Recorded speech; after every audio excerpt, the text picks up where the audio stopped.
Greetings, everybody, and welcome! Thank you all very much for coming to join me for what may or may not end up being the final stream of Phoenotopia Awakening. I mean, we seem to be in the final area of the game, but that's what I thought yesterday, and look how much more there was left. So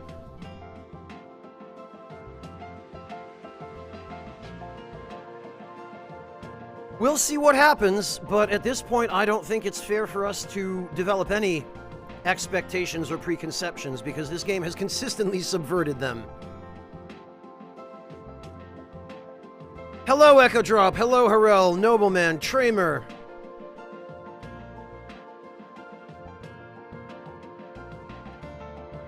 Welcome, guys. And Blaze, hello.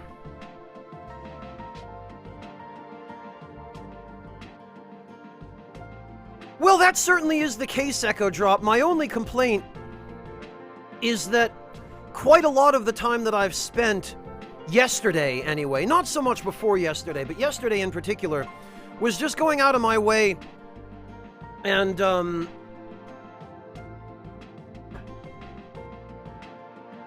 tracking down collectibles. Because the game has a really, really large number of collectibles, like a lot of them. Hello, Blepany, welcome!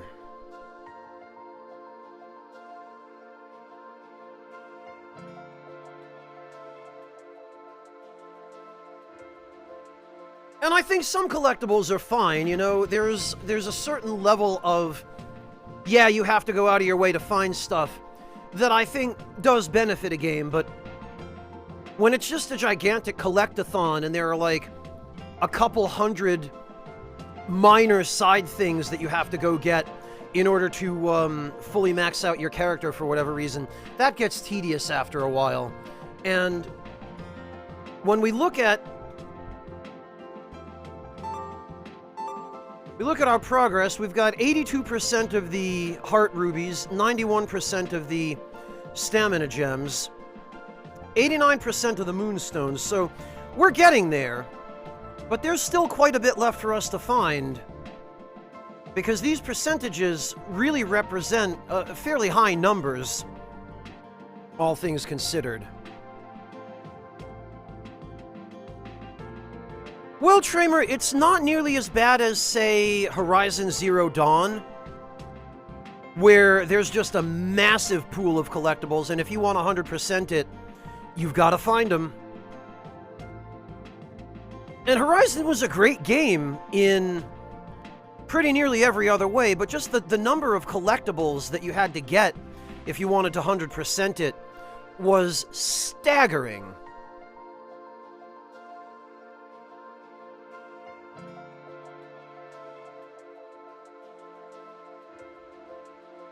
Yep, that sounds suitably evil, Tramer.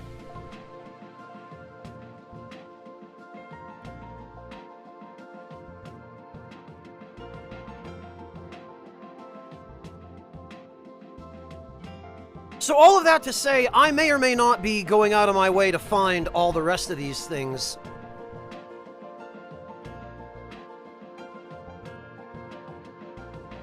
It may or may not. Yeah, the notes in Banjo-Kazooie as well, Harel. You want to talk about a collectathon, Banjo-Kazooie.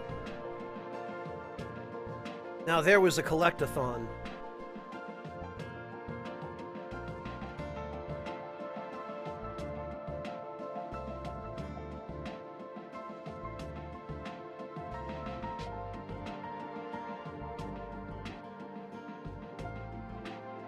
Sorry to hear that, Tramer. Yeah, there's, There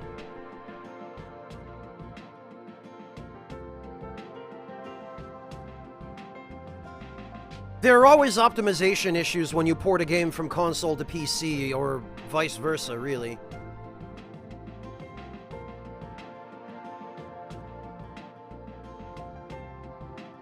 Oh, yeah, Donkey Kong 64. I don't know what it was with Rare and Collectathon games.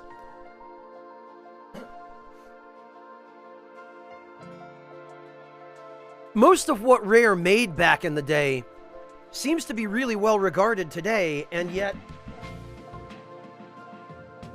I think people look at Rare's games with kind of with rose-tinted glasses sometimes, because when you go back and play them now, you really start to feel the age.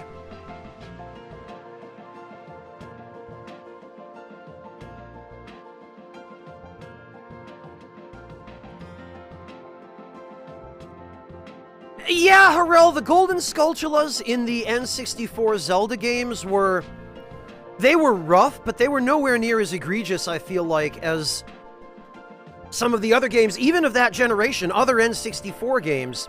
Again, the Banjo-Kazooie, Banjo-Tooie, DK64.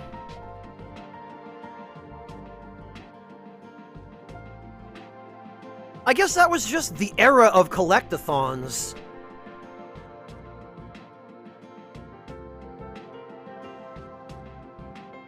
And personally, I think part of what happened... Hello, Innocent Art Cat, welcome! I think part of what happened during that generation was that developers suddenly had new fancy technology. They had this hardware which was capable of supporting games that were much more advanced than anything they'd made prior, you know, in the 16-bit era, on the SNES or anything like that. So they had to figure out, okay, well, how do we pad out our games in order to fill up the additional space that we now have? Or to fill the additional time that we can now provide. And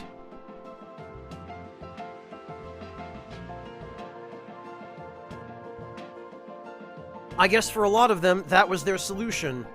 Just add a bunch of collectibles that were hidden all over the place and took forever to gather up.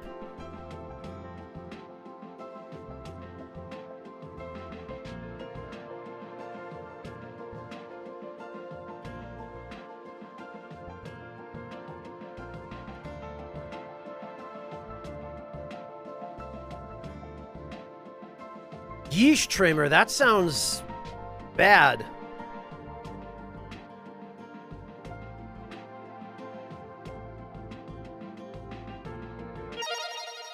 Well,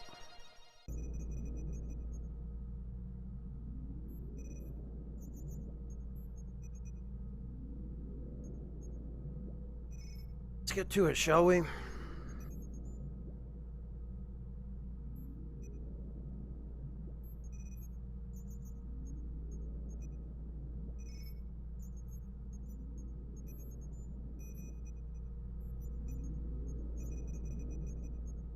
Oh, you did! Blaze, what kind did you order?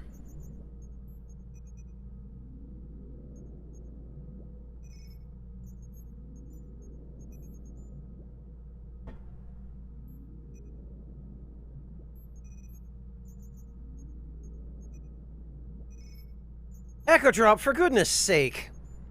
Come on.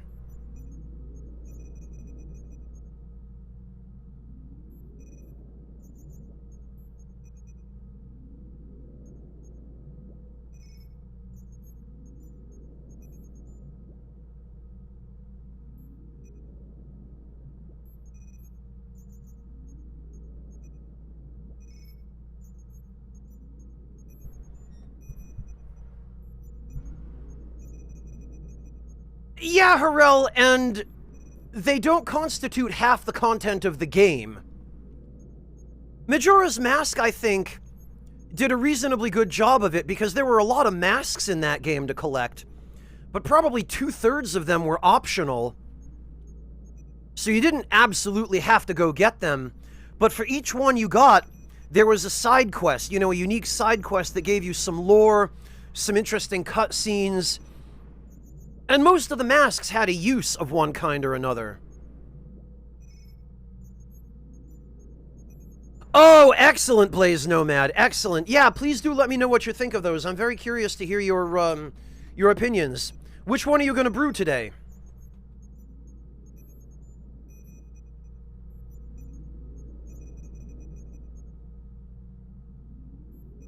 Yeah, Jin. And I feel like they kind of had to give you something like that in Majora's Mask, because since you were repeating the same 3 days over and over, If you didn't have that, it would have been way too easy to lose track of what you had and hadn't done.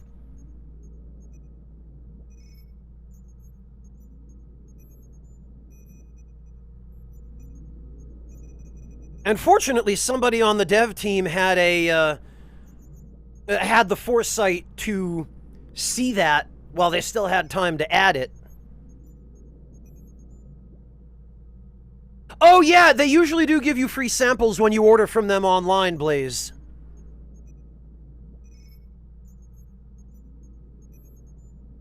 I've never personally been a fan of chamomile,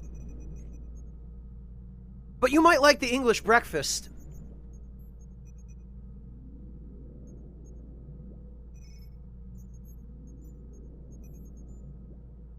I didn't, Nobleman, not the first time I played it.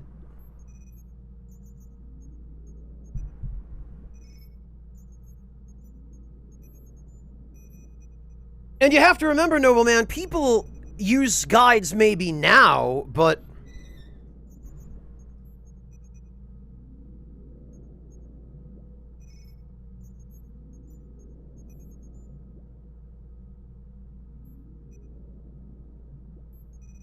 Well, Harel, the Mask of Sense does have a use. You can use it to find items.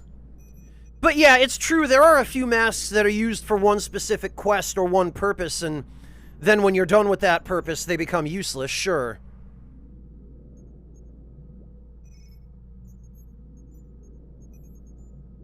Plus, Harel, tell me you don't think the Mask of Sense is the most hilarious thing.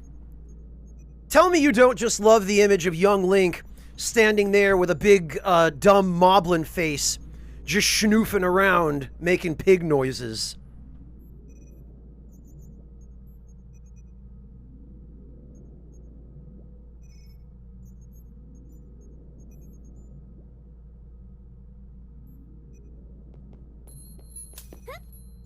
Harel, my only complaint is that you can only use the Giant's Mask in the stupid, Stone Tower Temple boss room. If you could use it elsewhere, that would have been the best mask in the game. There is actually a glitch that lets you use it elsewhere.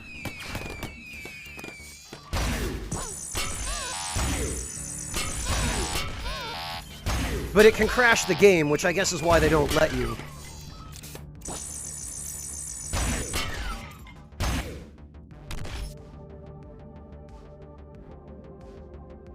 Not till Nintendo changes their attitude toward content creators, Nobleman, and I don't see that happening anytime soon.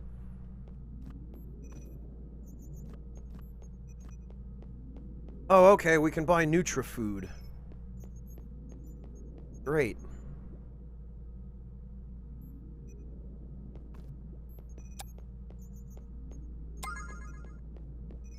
How many of these do we have? One.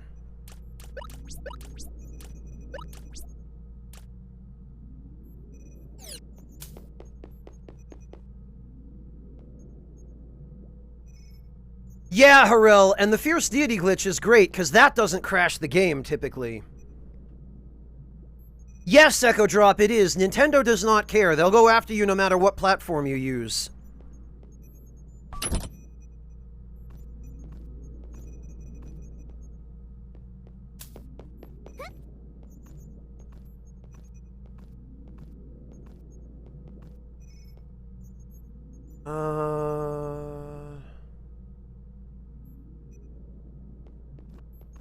I think we do want to go out, exit D.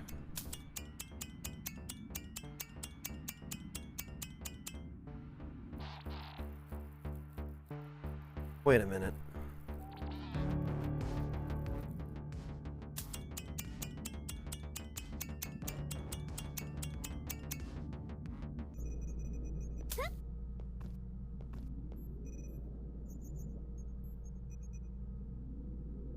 Oh, okay, we want to go out, exit D, and then we want to go down.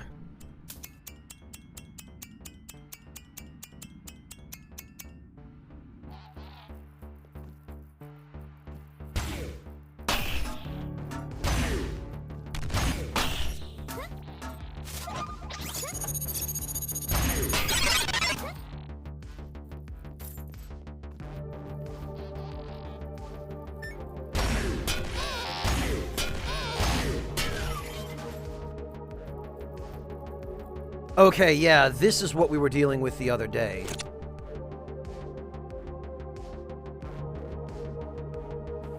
Okay, so...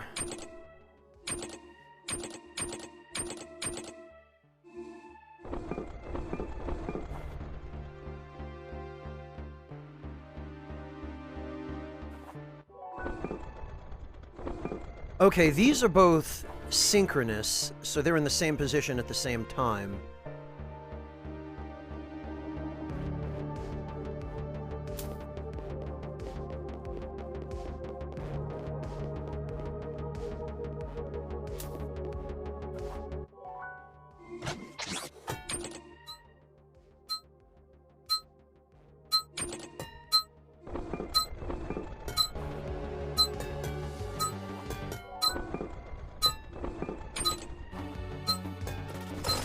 Ah. Okay, well, we almost got it.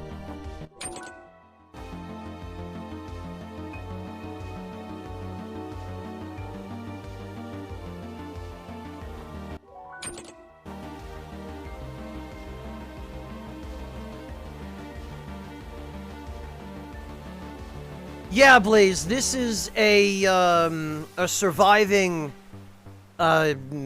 city from before the war and the extinction of humanity and basically everything on Earth.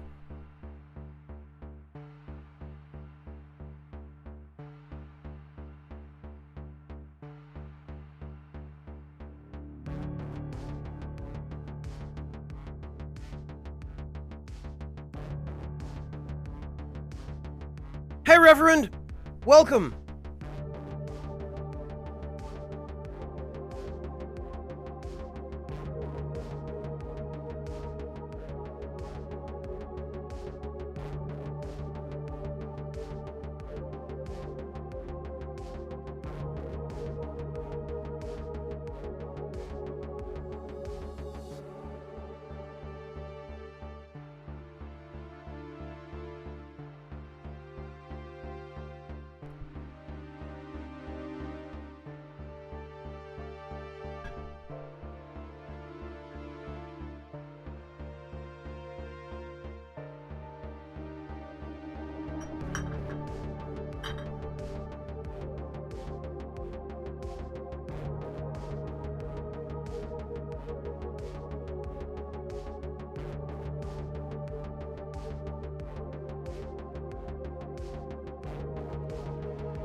Okay. And hello, handsome one!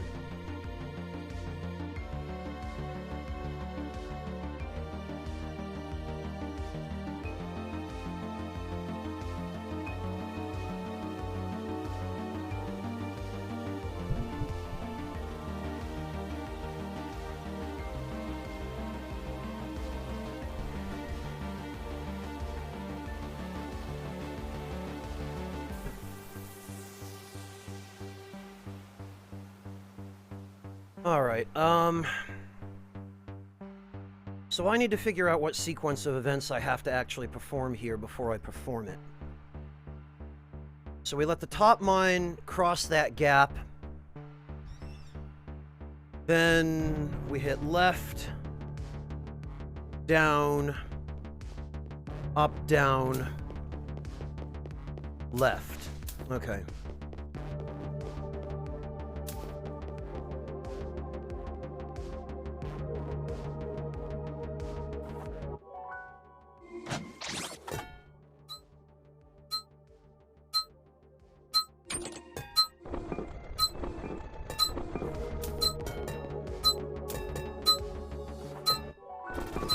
Ah.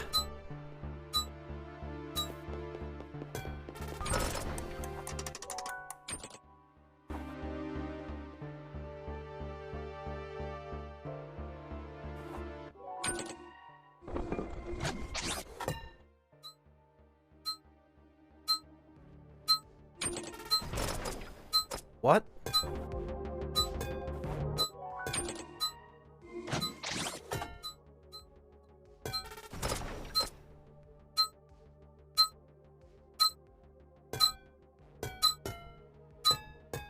Hmm.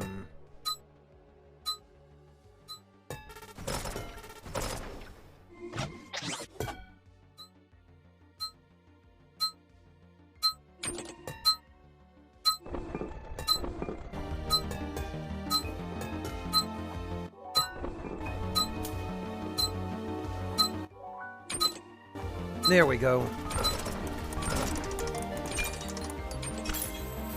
And there's our 10th moonstone. Alright, I think that's 10.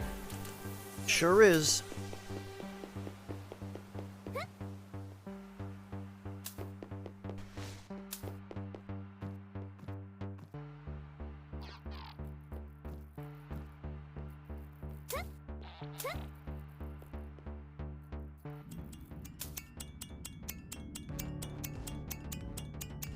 Well, we're definitely going to go save after that. And actually, just so that we have it in case we happen to need it... Oh, we need 2 more Crystallis. Blast it.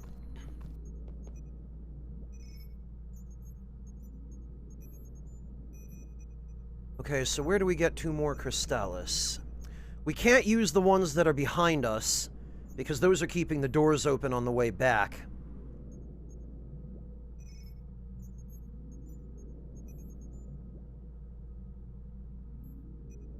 Well, wait a minute. Maybe we can use 1.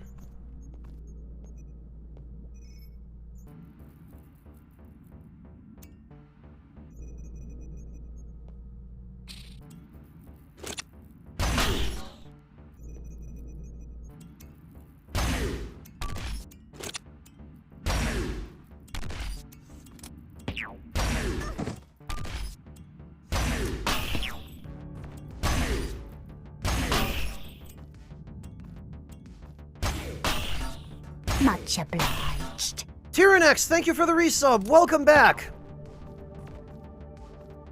Much appreciated, Tyrannex. How are you doing? Okay, those need to stay there to keep these doors open.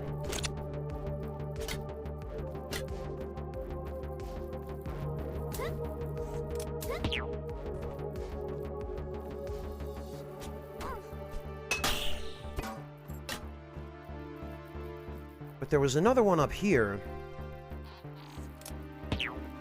Alright, thanks, Tyrannex.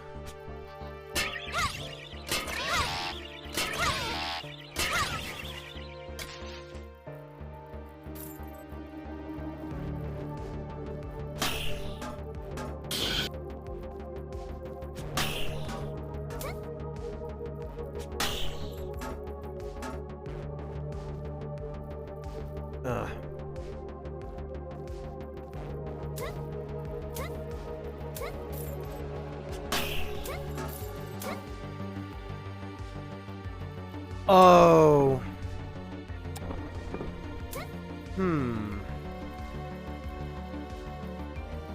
We might not be able to take this one, then. I thought there was some way that we could...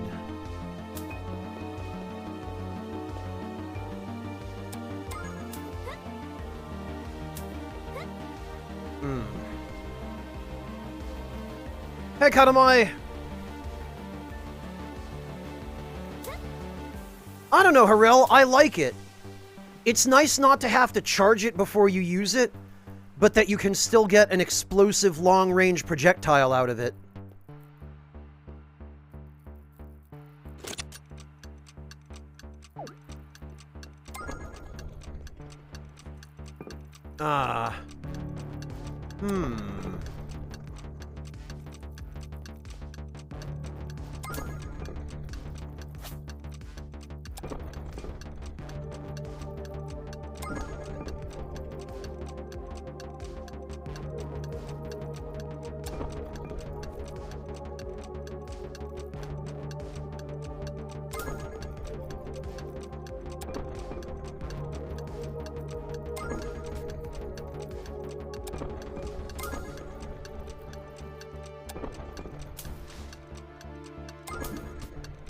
I don't think we're going to be able to do this.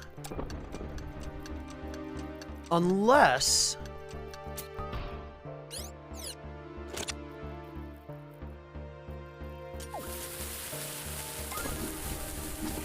Ah. Almost, but the minute we get rid of them, they,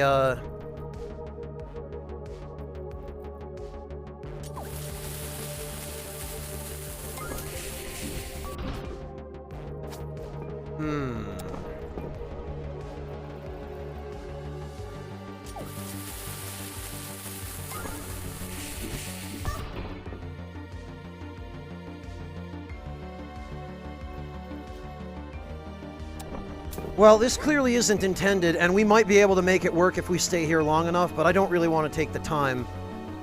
Because this runs a very real risk of trapping us or breaking the game in some way, and I'd prefer not to do that.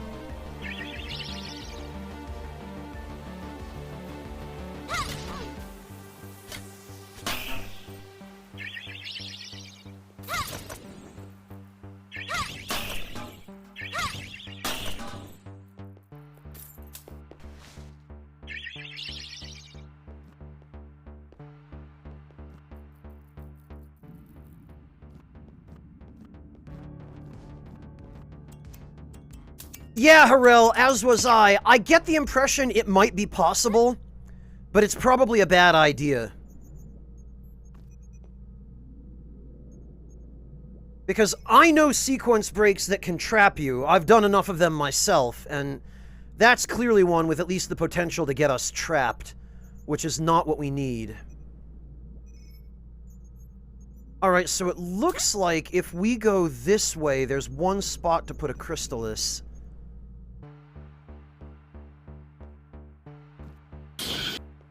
Oh, well, that's nice.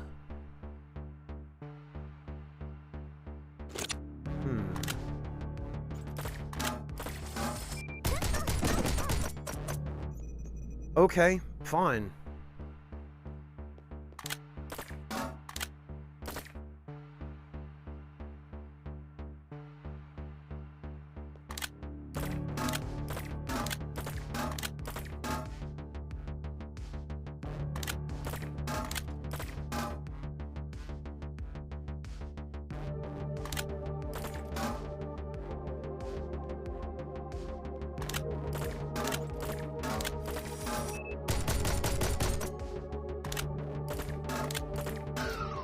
There we go.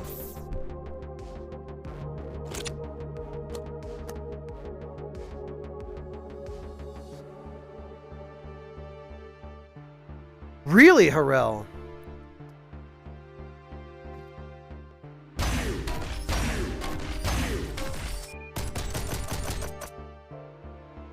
Well, I guess it pays to try shooting stuff sometimes, huh?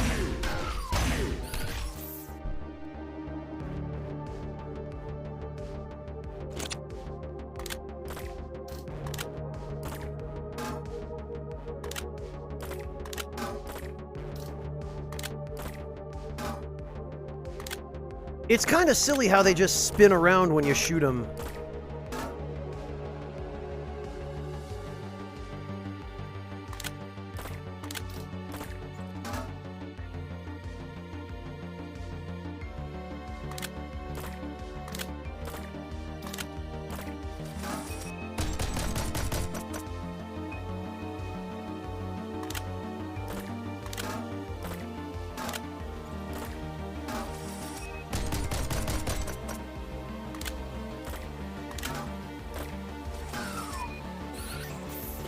Okay, and here...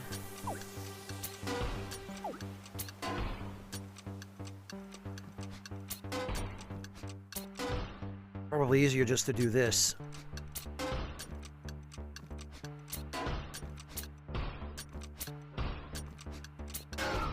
There we go.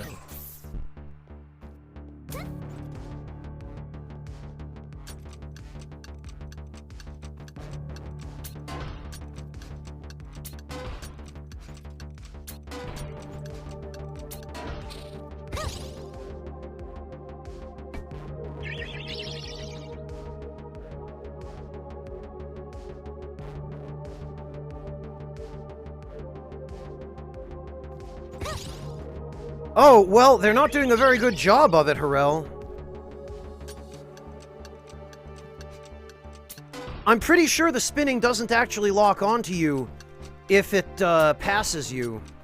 At least it doesn't seem to.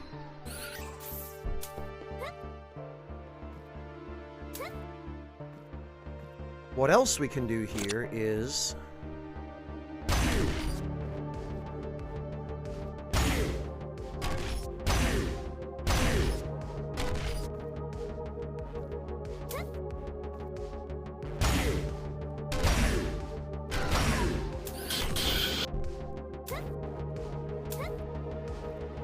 There we go.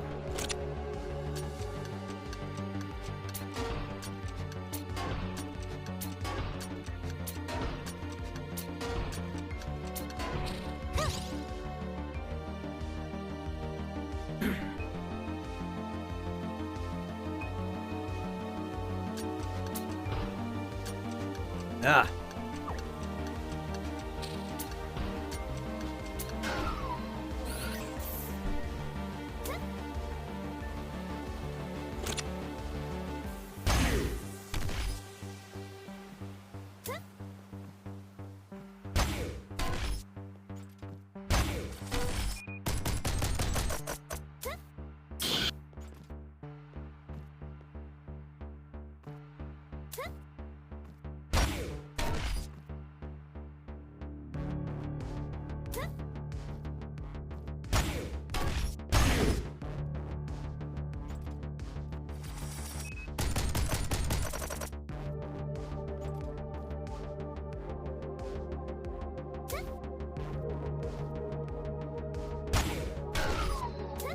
There we go.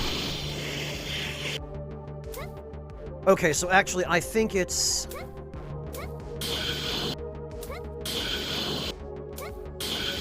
It was this one we wanted to take first, because there's a spot for a Crystallis here.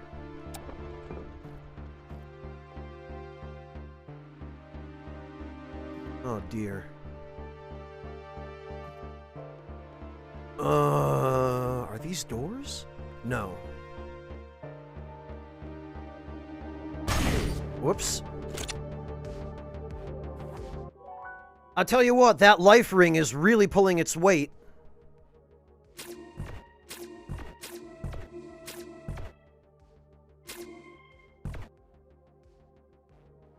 Uh-huh.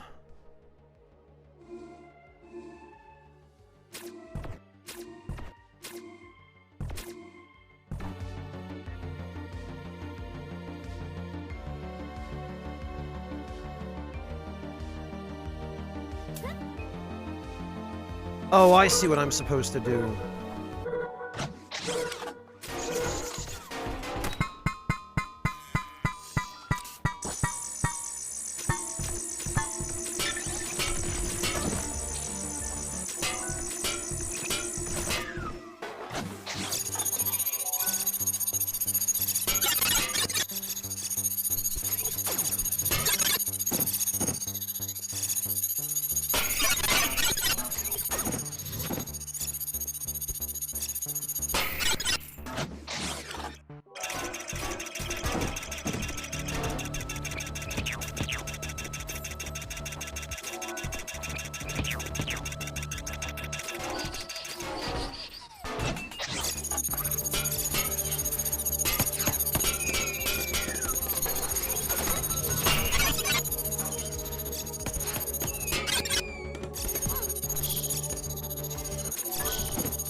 I feel like getting you to use the Spiralis here is just bait.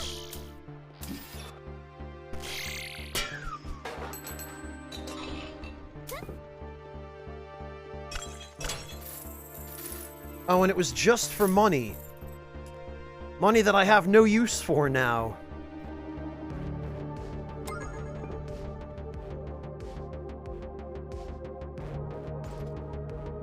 Oh. They come back, huh?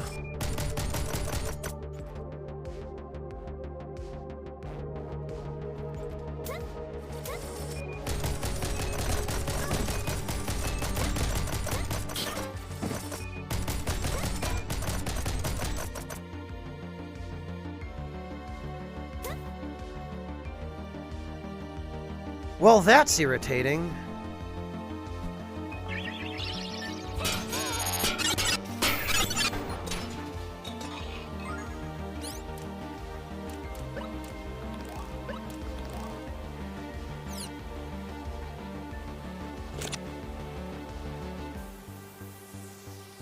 Well, Harel, but I already have one, and I can only carry one at a time.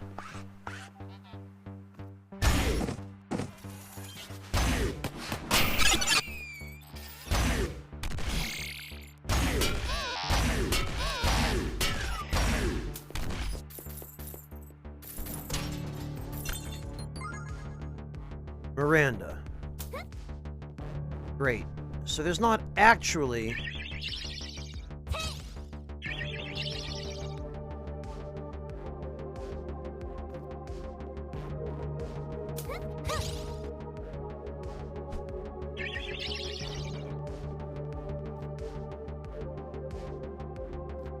Are you, Harel? Really?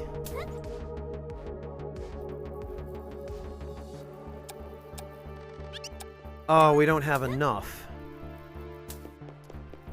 Well, what the heck?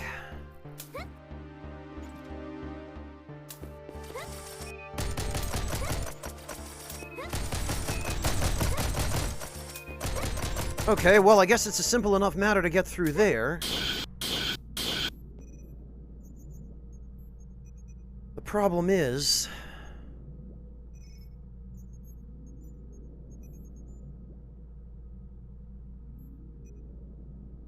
Okay, so it looks like we need to go... The only way we can go, in fact, because it's the only path that we have enough Crystallis for, is this way.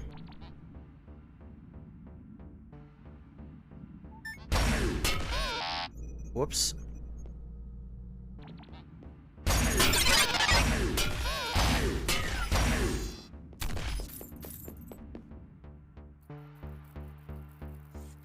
Man, I have to say, I love the little derp faces on the squids there. They're just like, duh? I'm underwater.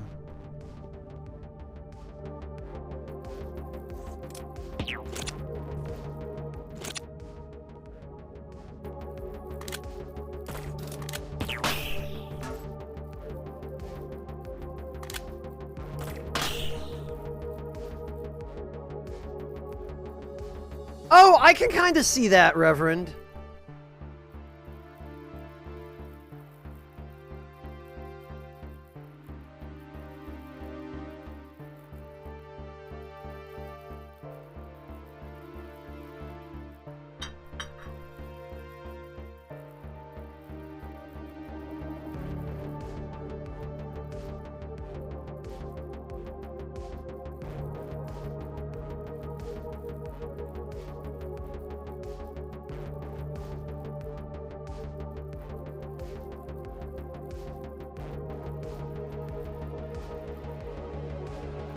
Monotone, of course you would think they're cute.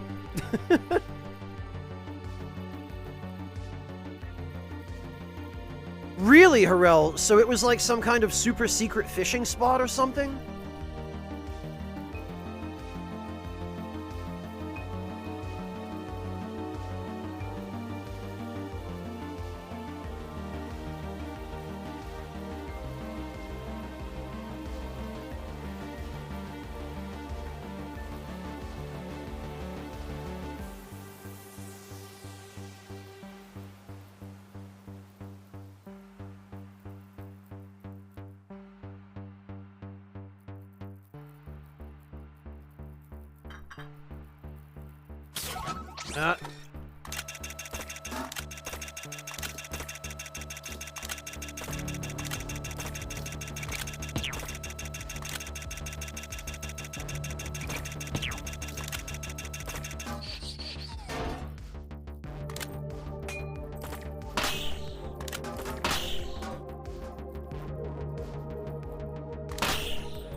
Okay, well, whatever. We'll take that.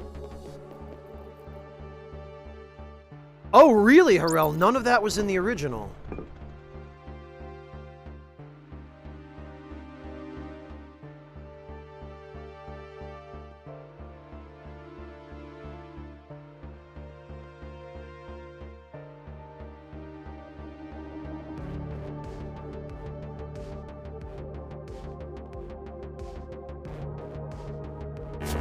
Ah.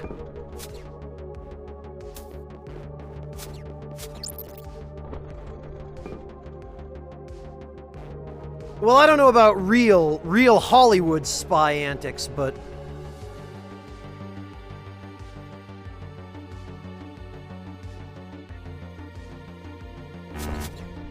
Oh, okay, I guess you have to run.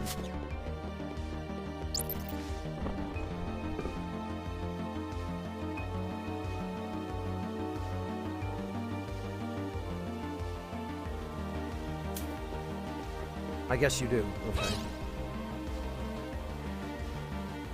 Oh, jeez. Okay.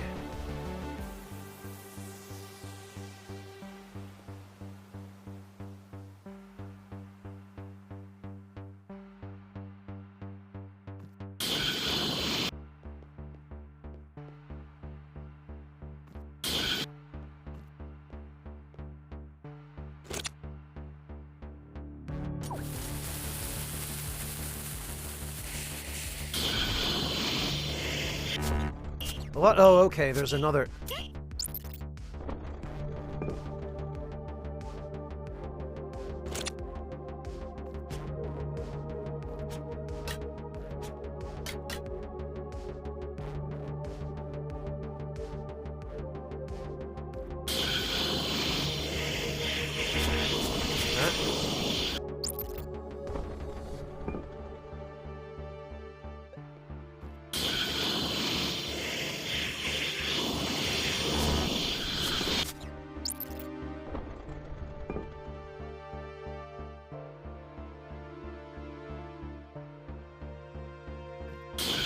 Now, the dynamic lighting from the lasers isn't a problem.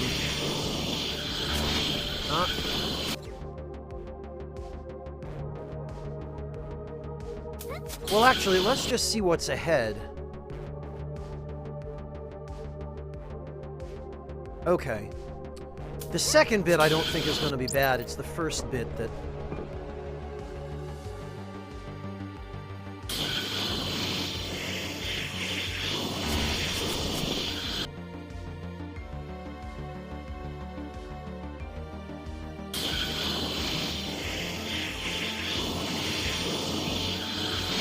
There we go.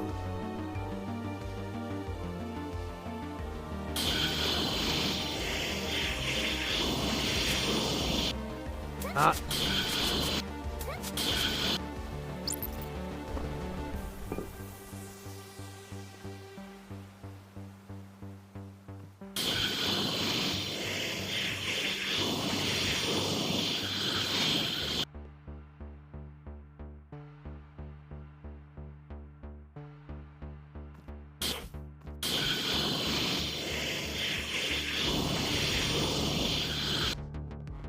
There we go.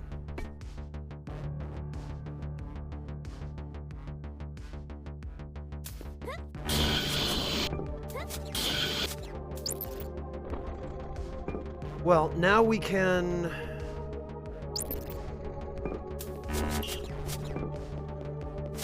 We can just run through.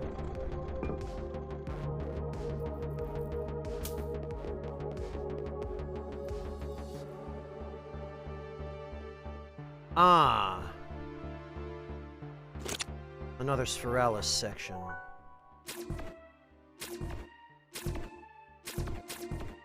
Alright. Sure would be nice if I could see what was off to the right.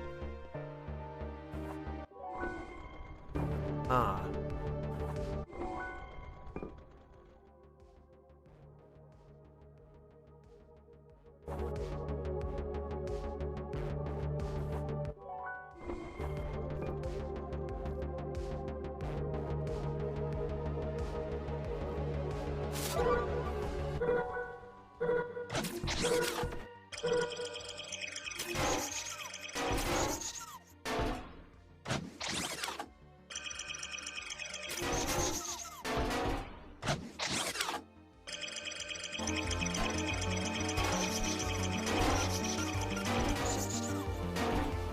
Yeah, see, the Spiralis is useless for that.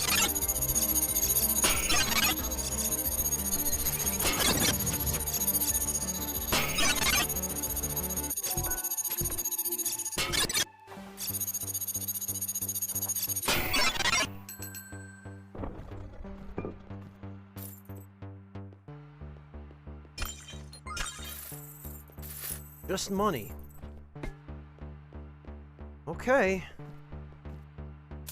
Okay, good luck, Monotone. Have a good one.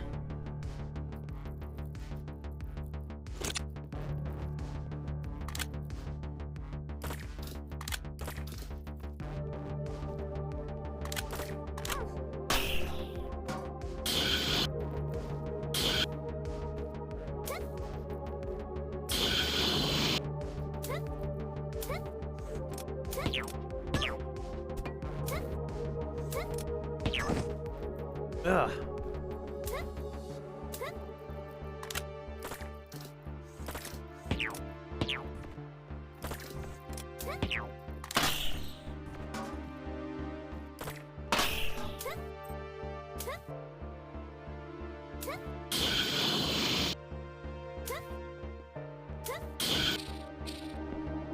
Oh, stamina, huh?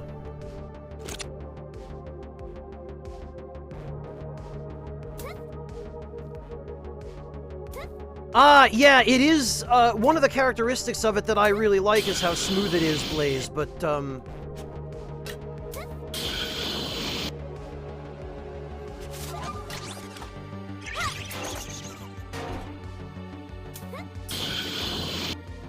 if you want work on your brewing, check out the page on the Harney website for that tea. It'll tell you exactly what brewing time and temperature they recommend.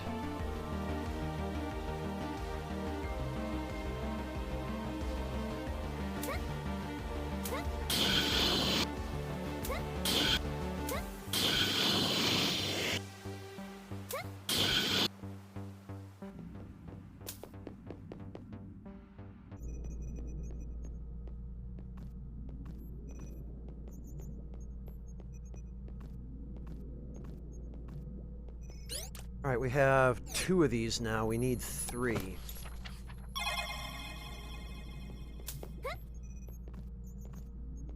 But now that we have 2...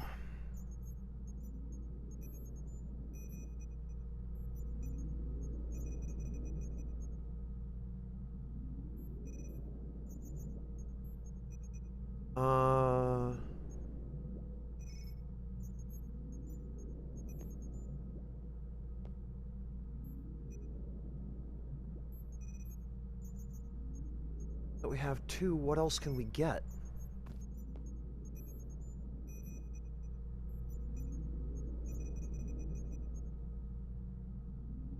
We need 1 more to be able to access the exit. It looks like all we can do now is reach a tram? Page 1 to 5, Benix. There's no HR department to handle complaints. Thusly, there is no such word as thusly, damn it. It's thus. I have taken to wearing pajamas to work. Devin, I follow in the steps of my brave compatriot. Cecile, you guys are idiots.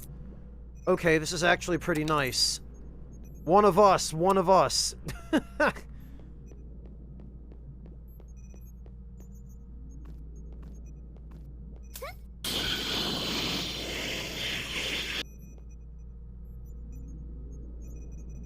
Oh, no, it's not, Blaze. But if you want, I can give you a recommendation.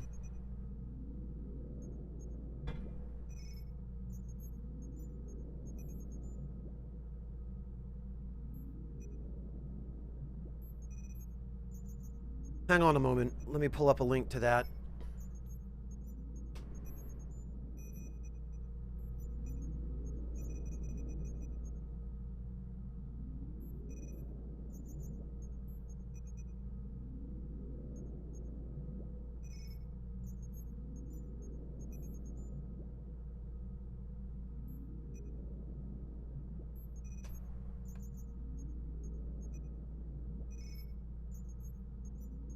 Alright. Blaze, that is the best kettle I have ever owned. It's inexpensive, it's good quality, it's made in Japan. And, it's what I recommend.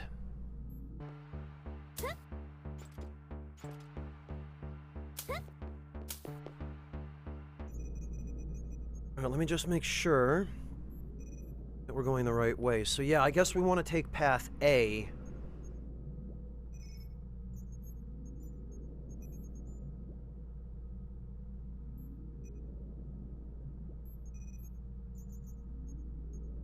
Yeah, no problem, Blaze.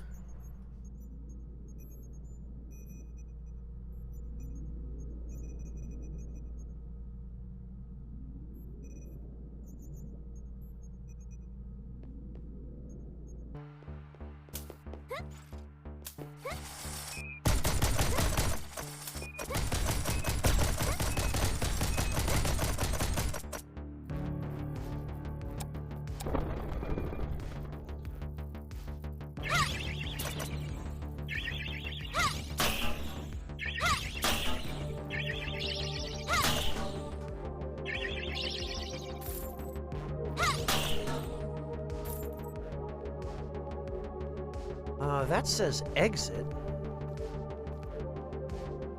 Oh, okay, and we need 4 of them to get here. Yeah, Blaze, I use a meat thermometer, and that particular kettle makes it very easy to insert a thermometer through the spout to measure the temperature.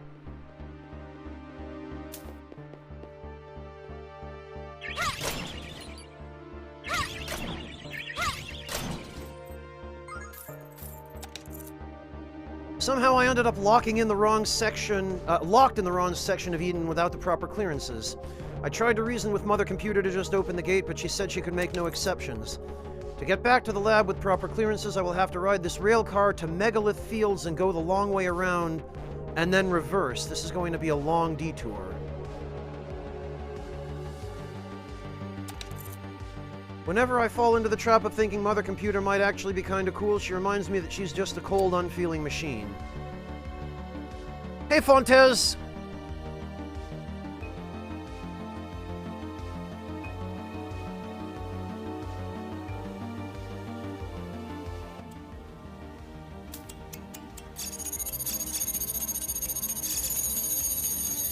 Alright, so hang on.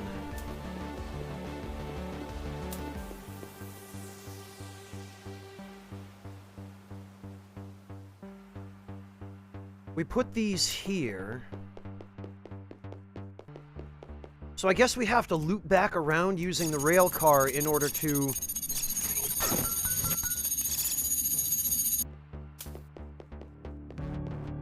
Well, let's see first of all where this takes us.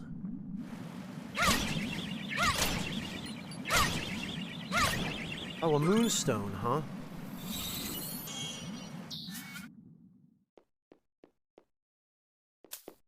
The hell are we?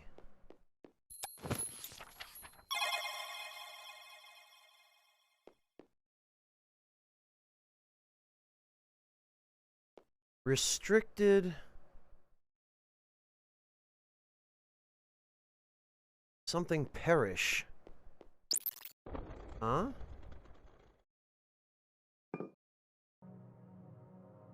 Megalith Station?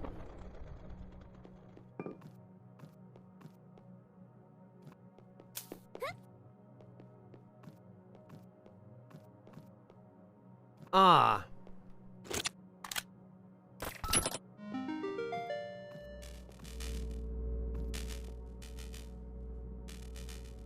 Ah, okay.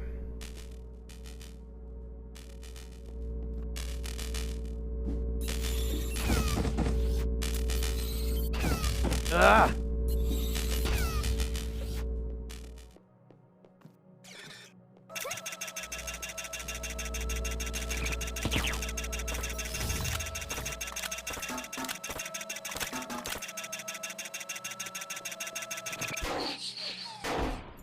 But actually, now we have the ability to turn these things off.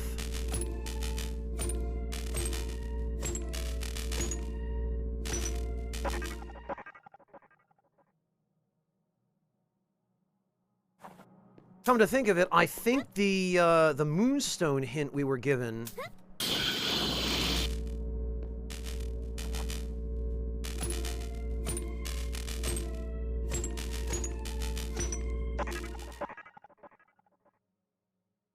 The moonstone hint we were given is probably referring to this station.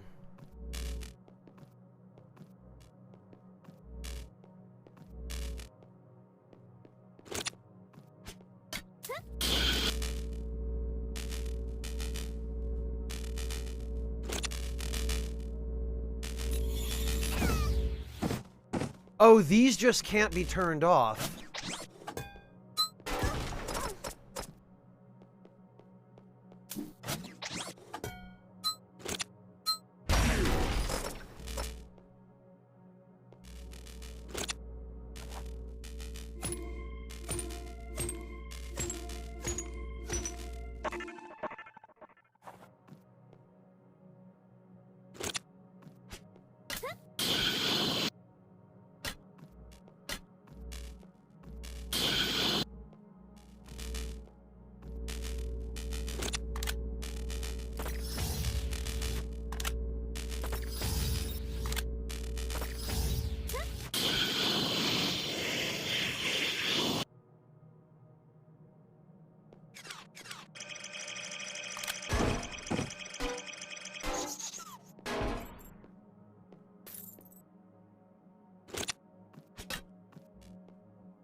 Question is, do they stay off? Yes, they do. Okay. I think we already would have gotten what was on the roof here, then.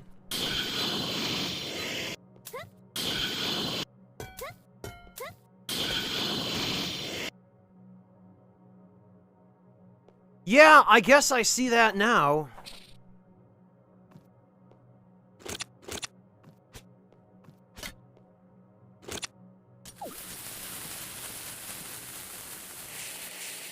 What do I even care about this? Hey, Little Water! Hello, Ashbolt! Welcome!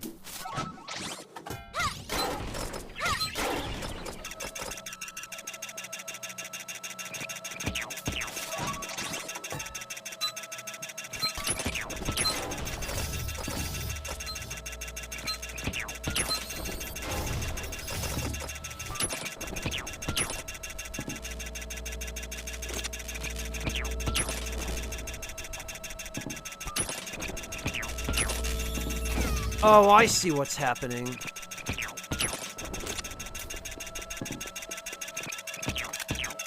Listen here, you.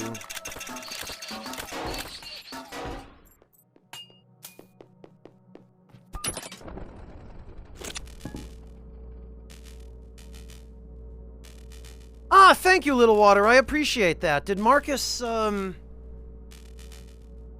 Oh, I see. 305 viewers. Marcus must have, he must have hosted us. Okay. ENB sent you guys here. I didn't get a raid message. But then again, I know Marcus likes to do that. He likes to stealth raid.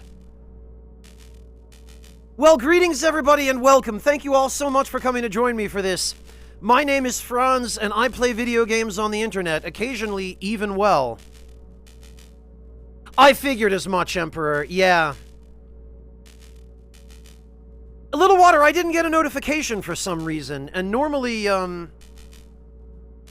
he couldn't raid, he had stuff out of the oven. I see. Well, he's a busy guy, so I can certainly understand that. At any rate, thank you all very much for coming by. I really appreciate the raid, and thank you, Marcus. I'm sure he's probably not by his computer and probably can't hear me right now, but thank you all the same. Really appreciate it. This game is called Phoenotopia Awakening. And apparently it started as a flash game on Newgrounds. That's hard to say. Flash game on Newgrounds several years ago. And this, I guess, is a remake of the original. It's a... how do they even describe it? An action-adventure puzzle platformer is what the developer calls it. So it's a mixture of several different genres. And it's got a fair bit of complexity to it as well. There's a food system, a cooking system, you've got an RPG-style inventory, different items and weapons you can use. There's an item wheel that you use on the field map to select between what items you want to keep handy.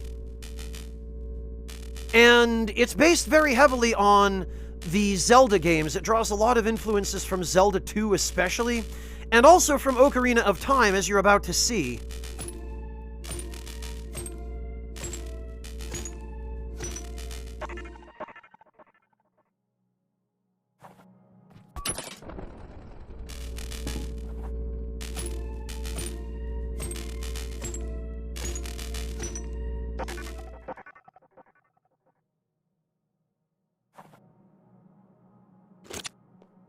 All right.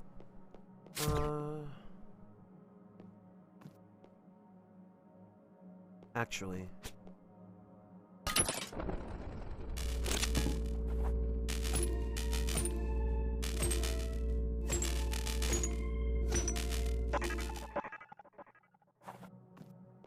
That'll make getting through this area an awful lot safer.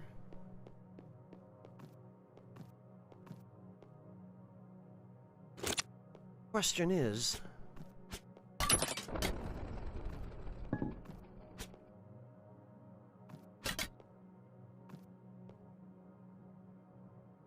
Oh, I see.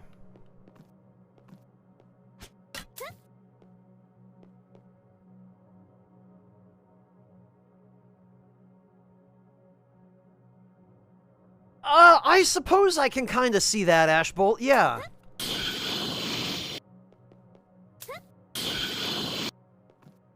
I mean, very little of what's done in this game is truly original. However, the way that it's done does work for the most part. It's, Oh, hey, there's Planto. Ah, we meet again. Don't look so surprised to see me here. This is where I originated. Oh, he's a golem. Don't tell me you thought my superior metal physique was in any way similar to your fragile biology. Haha, silly human. The soil balance is off here. Fetch me 5... Oh, even still, he wants fertilizer. Alright, I'll be right back. Let me just go burn some food.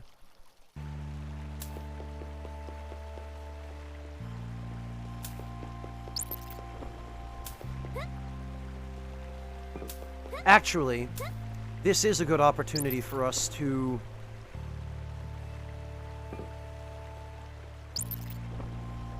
make a trip back through the exit and...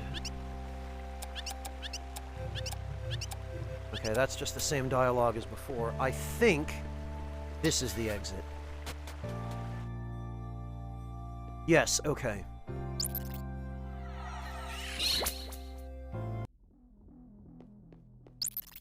Alright. And then that should put us back outside. Yes, okay. I thought it would end up here.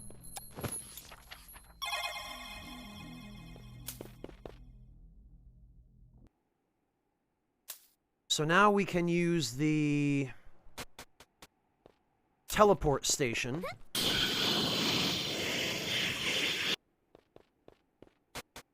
Yeah, you get a pair of jet boots eventually. They're pretty cool.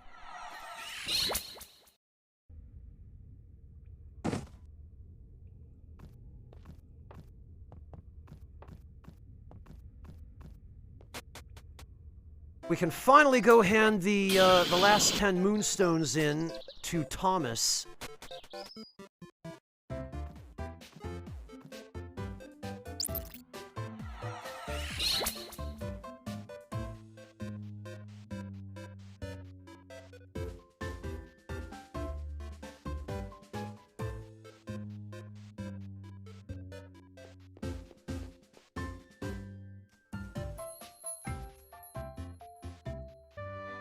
There we go. The game does also have some mini-games, which we can actually... There's right down here a good spot to show that off.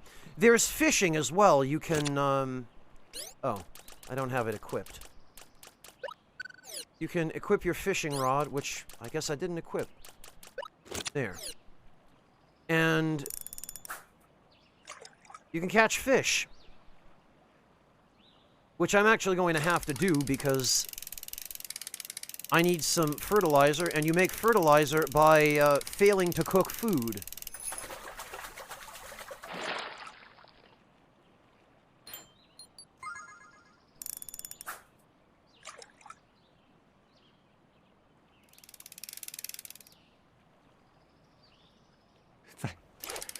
Thank you. Rakish Sage, thank you so much for the resub. Welcome back. I'm doing alright, thanks. How about yourself? Oh, we don't have enough room. Okay, well, these are already pre-cooked.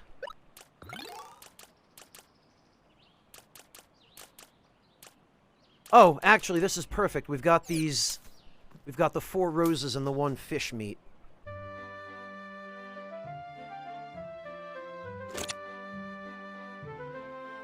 Yeah, Sandro, there's a lot going on. Bear in mind, we are, I think, at the end of the game? I'm not sure how much we have left, because every time I think we're nearly done, the game goes, hey, guess what? There's another long dungeon ahead of you. So I'm not sure exactly how close we are to the end, but I think we're at least in the second half.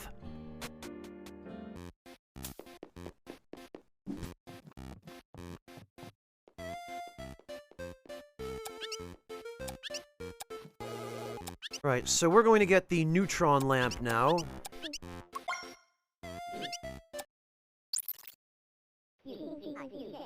Positive, Sandro. If the look of this game interests you, if what you've seen so far makes you think you might like to try it, then I think it's worth going ahead and trying it. This costs $20 on Steam currently. You obtain the neutron lamp. This lamp can illuminate dark areas for a very long duration. Equip it and repeatedly crank it to full power. Okay. Have my upgraded weapons proven useful? The fate of the world lies on your shoulders. No pressure. Think you've got everything in your arsenal upgraded? Just everything that I can upgrade, anyway. Okay, good. Otherworldly Horror, I believe the lead developer for this game does cite Cave's story as one of his specific influences. And you might have already noticed it, but if we wander around on the world map for a little while... This right here is just Zelda 2.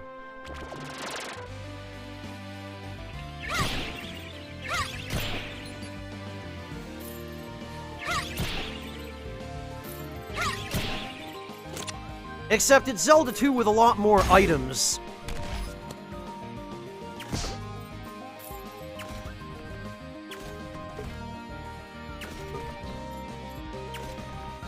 And I wish you got some of them a little bit earlier, but...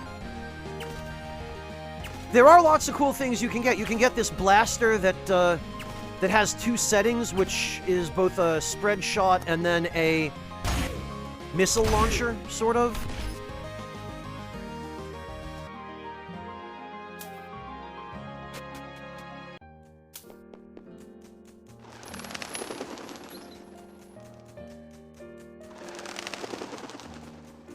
But it's also got a little bit more of the action RPG stuff going on, because if you were to, for example, open the menu, which we'll do in just a moment here, you'll have also noticed we have a stamina bar, which is consumed by taking actions.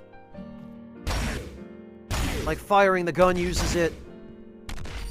We've got regular attacks, and we've got a charged attack. We also have the ability to store a charge and release it later. We've got an aerial charge. But if we open the menu and we go over here, you've got... Basically, this is just a progression of successively better weapons and armor. These don't have unique purposes like the different tunics in, say, Majora's Mask, or, Ocarina of Time, rather, but... they're just increasingly stronger equipment. But then you've got special techniques that you learn over the course of the game. You've got different songs, which is basically just Ocarina of Time / Majora's Mask. And you've got different items that give you particular abilities. And I'm still missing one song, so I'm not sure where we get that, but...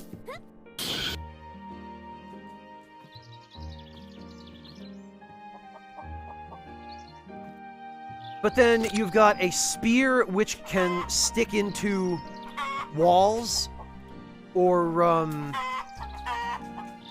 obstacles that are not made of metal, and you can use it to climb them. There we go. And you also eventually gain the ability to charge the spear, which lets you imbue it with an explosive property.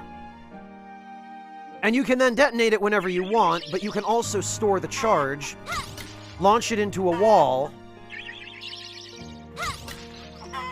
and then detonate it anytime you want.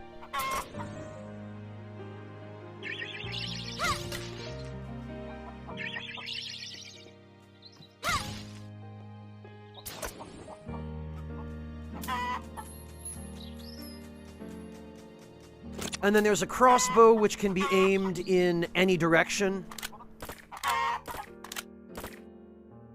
I'm not sure why you can't aim the gun in any direction. It's weird that it's only left or right, but... Then, there's a cooking system, where if you have a nice campfire to use, or a stove...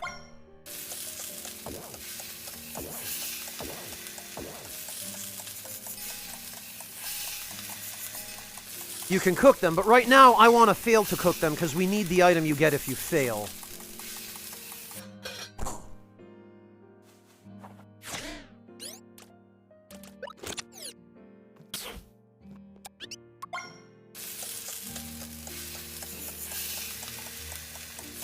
So we're just going to wait for the fail state here.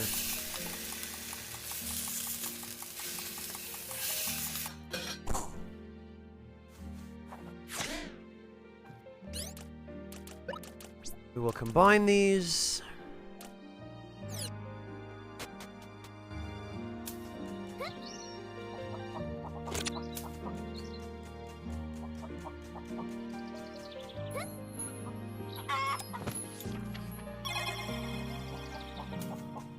And now we will head back to the guy who wants that stuff.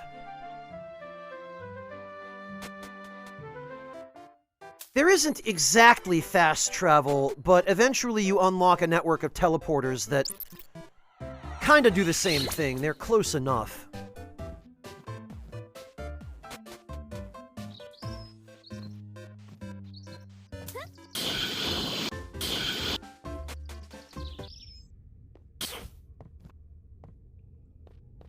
There we go.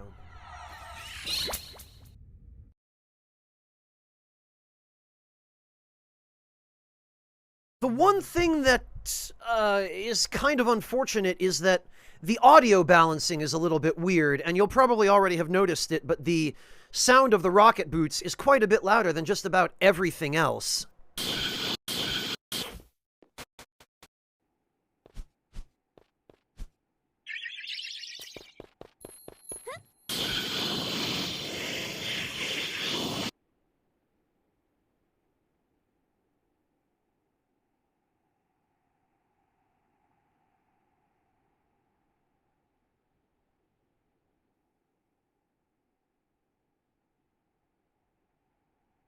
So what I'm curious about is... there was a thing we did earlier. I'm wondering if after waiting a little while we can do that thing again.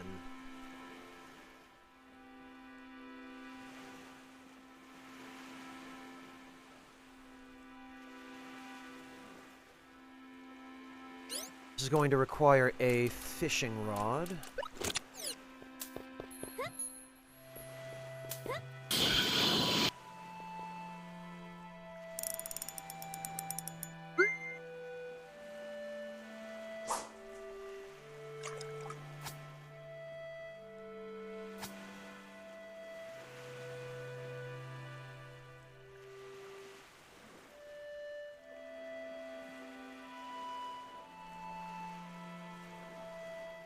No, it doesn't look like we can.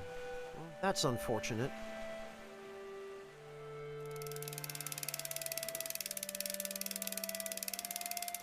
Ah! Ha! Okay, no, we can. She's still there.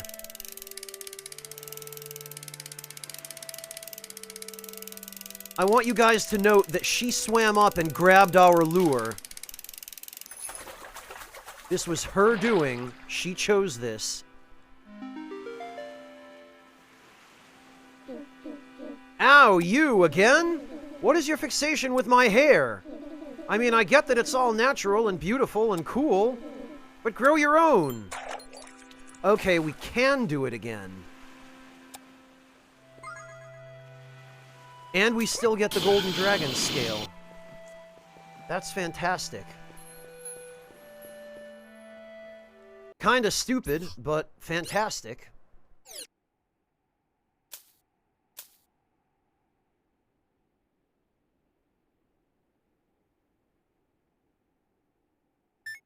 In that case, what we're going to do is we're going to go trade this.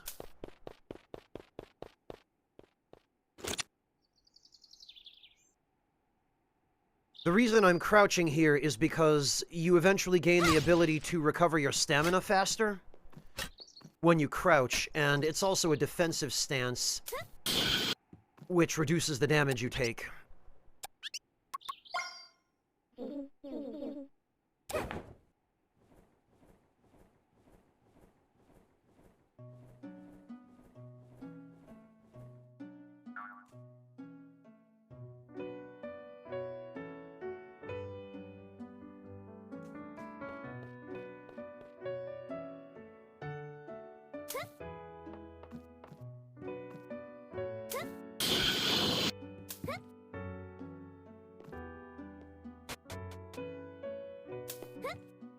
Alright, now what we need to do is take these to the shop.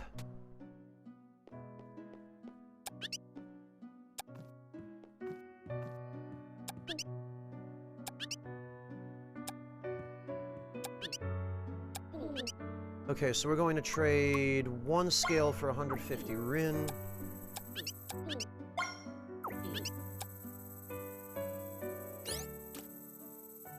And that gets those out of our inventory.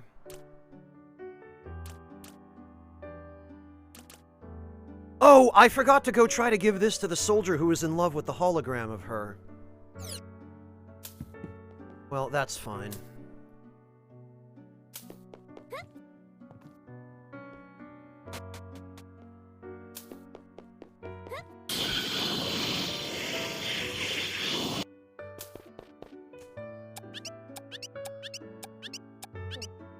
Okay, now we'll head back to the entrance, and we will return to the sphere.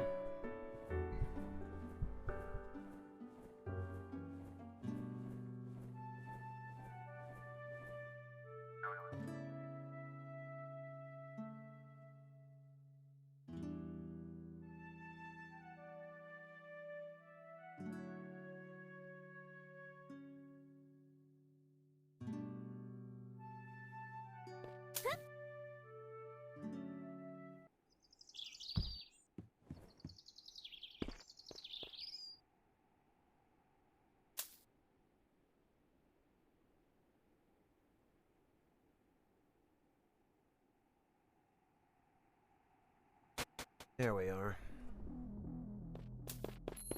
Oh, we should probably also save.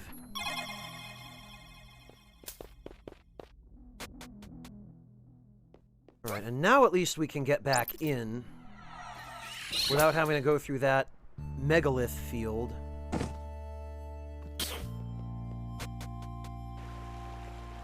And we should now also be able to go hand in our...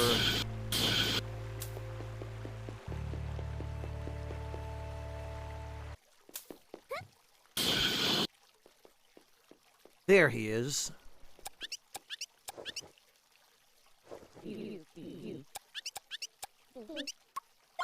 Give 5 food. Thank you. So yes, this is my home. Been a couple centuries since we robots had visitors. Suddenly there's a bunch of them. I suppose the right thing to say at this point is... Mikasa es su casa? You've been a great source of help. This time, allow me to give you a more substantial reward. My scanner indicates this is an augment compatible with your physiology. Oh, we got an energy gem. Okay.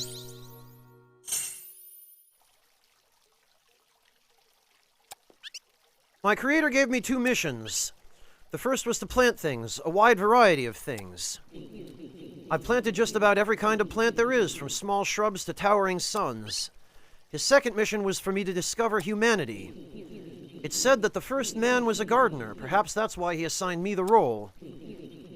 After hundreds of years, I'm not sure I made any progress at all. But I've come to understand that I enjoy it. If what I feel is joy at all, heh. Just enjoying the moment a little more, then I'm off.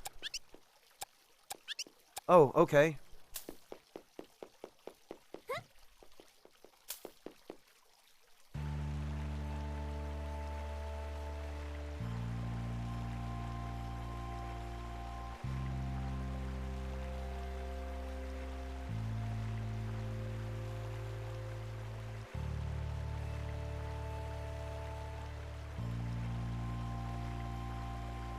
Well, I think I have figured out how we're supposed to get that third Crystallis key.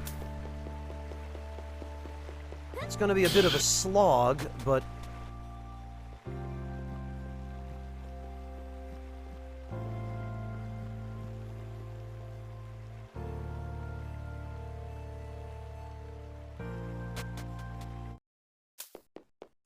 at the very least, I think...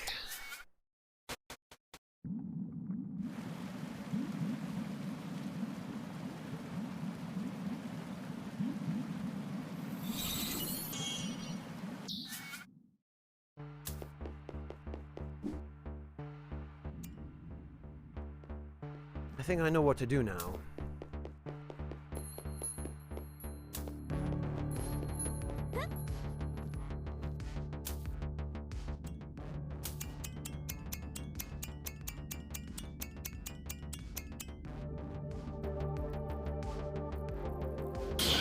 All in good time, Zyrek. All in good time. Before you know it, it will be snowing. Well, I guess that depends on where you live.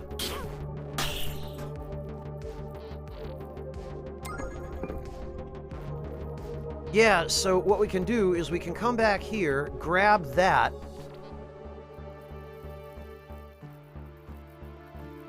Leave.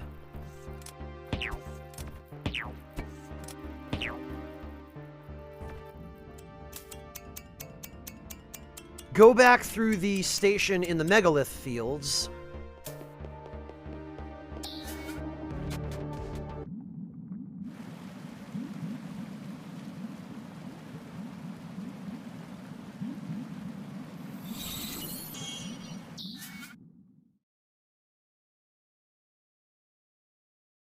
You're in Oklahoma, Zyrek. Okay, well, yeah, I guess.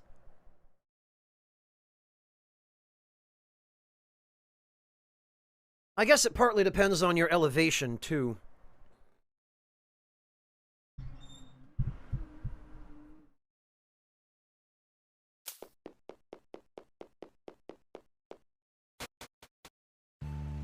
Nobleman, why not?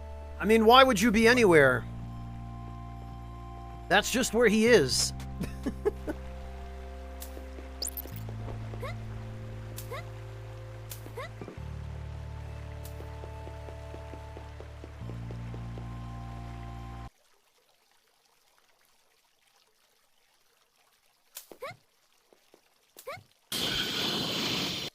Geez, Zyrek.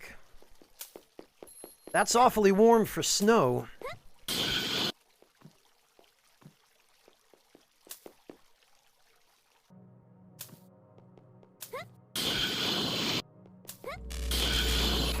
Oh, you... I thought they stayed off. But they don't, so apparently you have to turn them off every blasted time.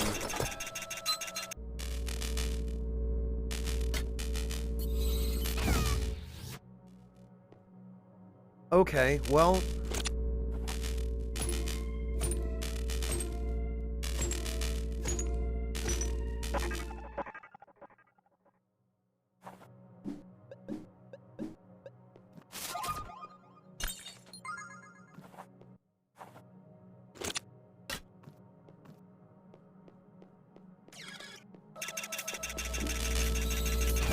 Ah.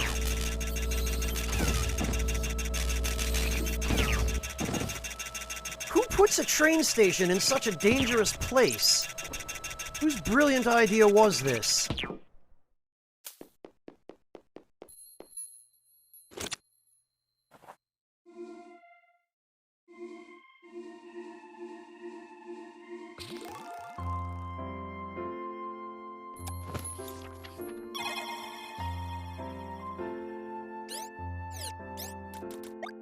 Okay.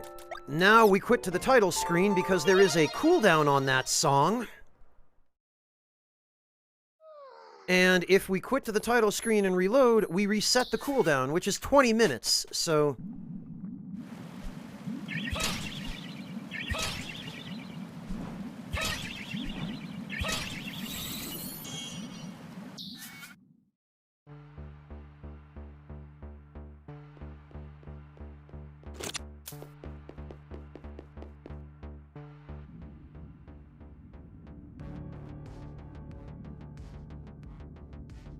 You know what I just realized?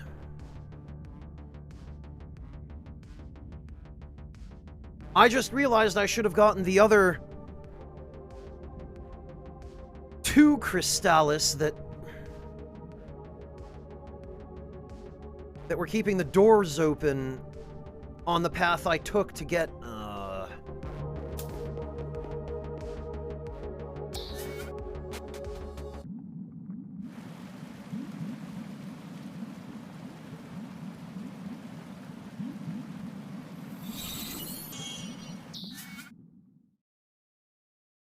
Yeah, Sandro.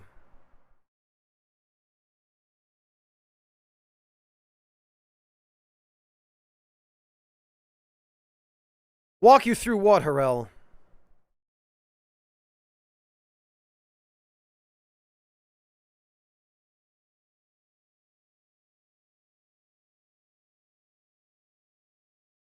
Well, no, Harel, what I'm talking about is... it's easier probably for you just to see it.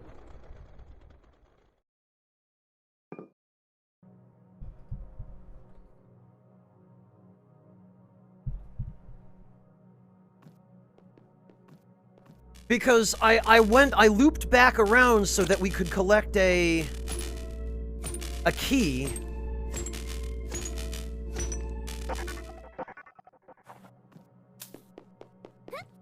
But then there was another door that had 2 keys keeping it open. That...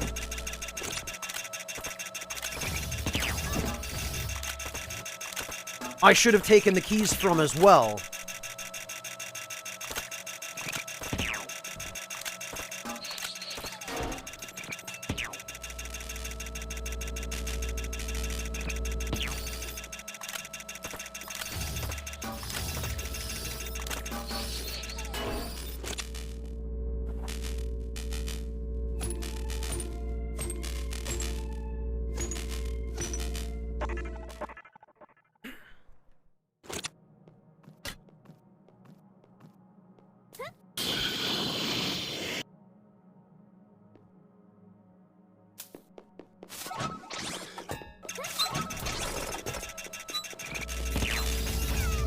Ah, right.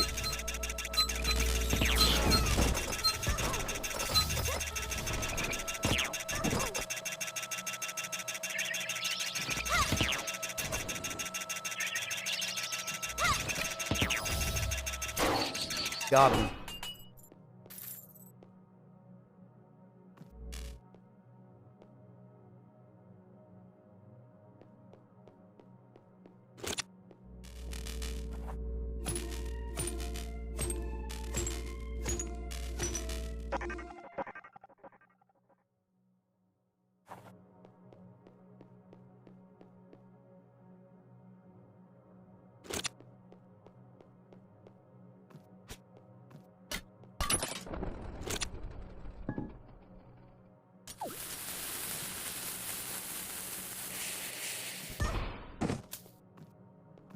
There we go.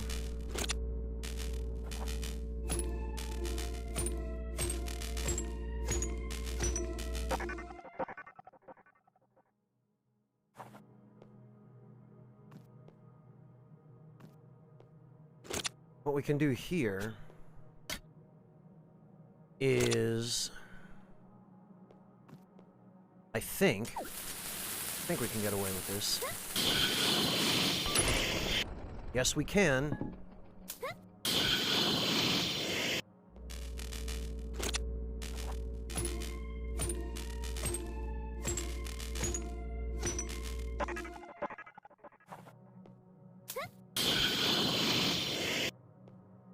Otherworldly horror, it's something I figured out. I don't think it's intended, because it can be used for a whole lot of sequence breaks. And it can be used to completely skip some puzzles.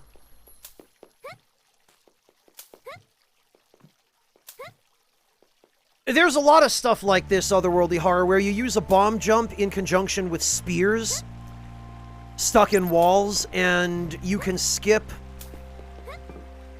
Well, there's quite a lot you can skip.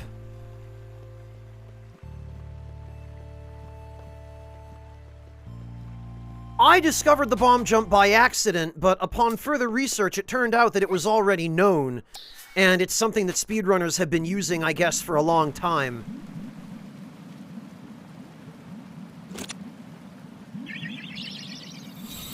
Honestly, Rakish Sage, what's more impressive to me than the fact that the game allows for it is the fact that it doesn't cause the game to soft lock.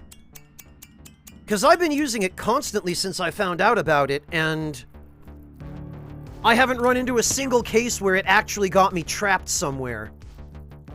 Which I think is impressive. So, what I'm talking about here, Harel, is...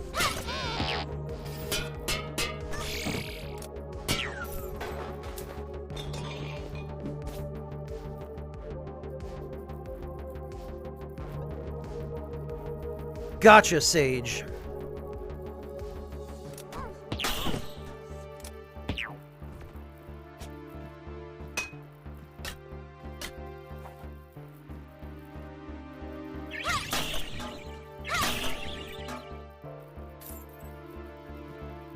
What I'm talking about is that if I was gonna go all this way to collect Spheeralis, what I should have done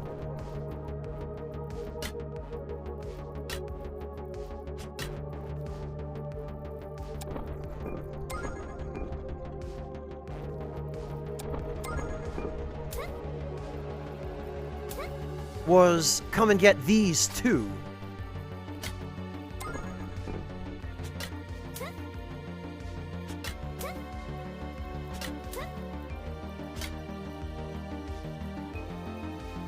Because since I can get out of here without having to leave them where I put them, since I'm gonna just be looping back around and taking the tram anyway, there's no reason not to have them, because the more of them I have, the more doors I can open.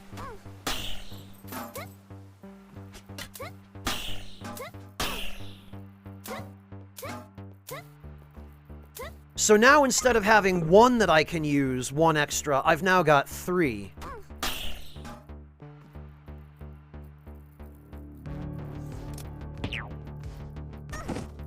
Oh, no, Harel, not the ones at the other tram terminus. Those are the ones that are gonna allow us to get back in. But these here, now that we have an alternate route back in, we don't need to leave these where they were to keep the doors open. We can just go back and take them on the way out, then loop back around to the other entrance in the megalith fields, and just have these to use.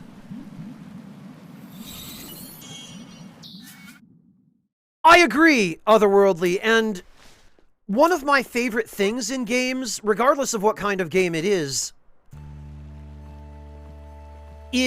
when there are multiple solutions. And I mean, you guys came here from Marcus's stream, a lot of you, so I know you're all familiar with the Souls games. I mean, that was where Marcus and I both got our start as content creators, and one of the reasons that I became so enamored with the earlier Souls games was that there often is more than one solution to a problem. And it depends on your build or whatever tools you have, but... Okay, these are off. So they stayed off while we went into the lab, but I guess they didn't stay off when I reloaded the game.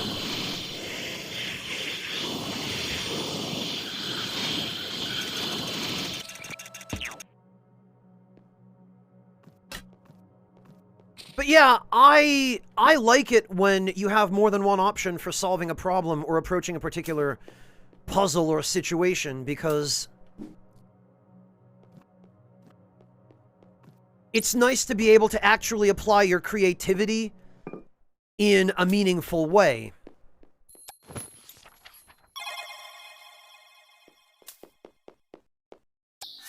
Alright, so now that we've got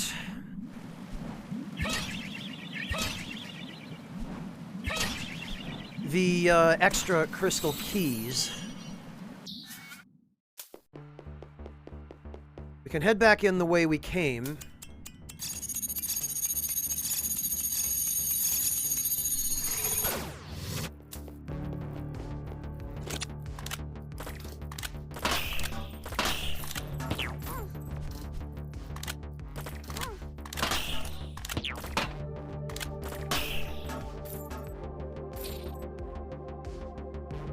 We can grab these. And now we have 5 of them to work with.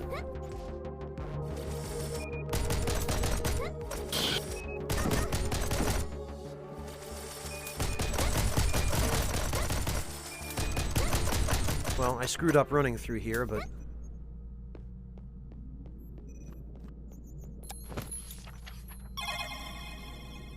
Okay, and now we have enough of these to open the exit, and it looks like...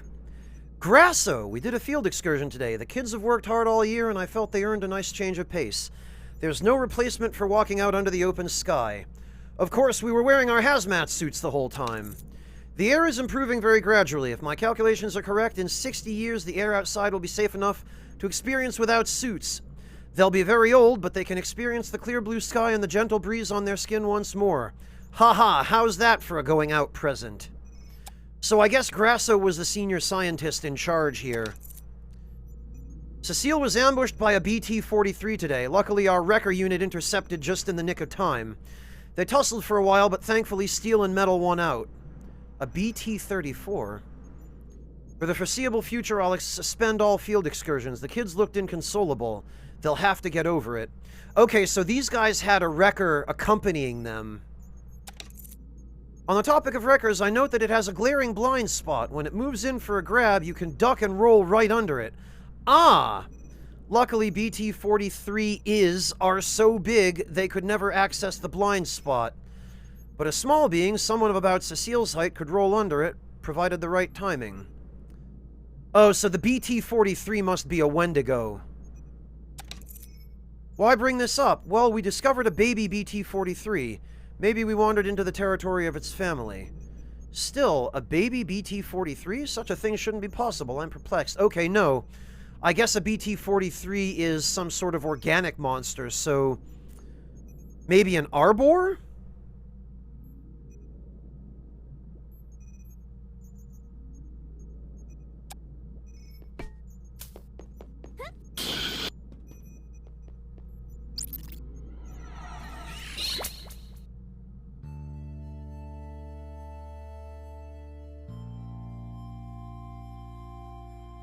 A little bit otherworldly horror, yeah. Okay, there we go. Now we've unlocked the entirety of this shortcut, so we can get back to the lab, too.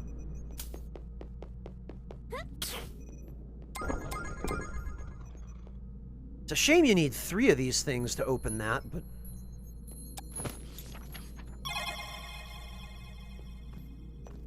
Alright, so let's see where we can get and what new mischief we can make now that we have 5 of these. So in order to go down, we need 6.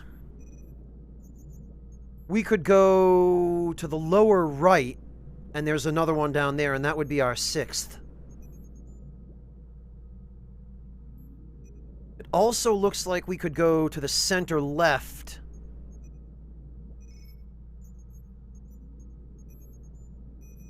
And we could take the upper path, this up here. Which, since there's no Crystallis shown there, I'm guessing that leads to treasure of some kind instead. So we should go do that first. And then I think we'll do center left, and then lower right.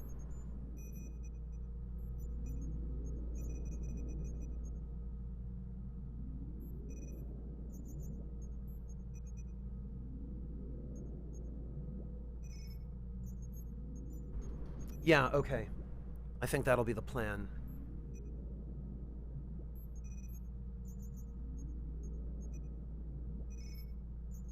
I'm just trying to tell, looking here, if there's anything else that we have forgotten or are missing.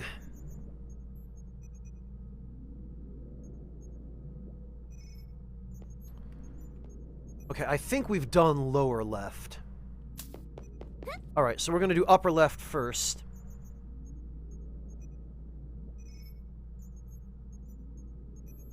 Oh, wait a minute. No, we need all 6 to do upper left. Because we have to put the 2 in the pedestals to open the doors. So we can't do upper left yet, which means we have to do lower right.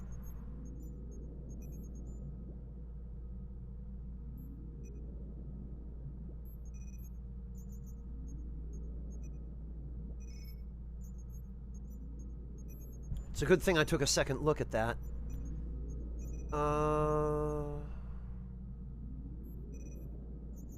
So our options are center left,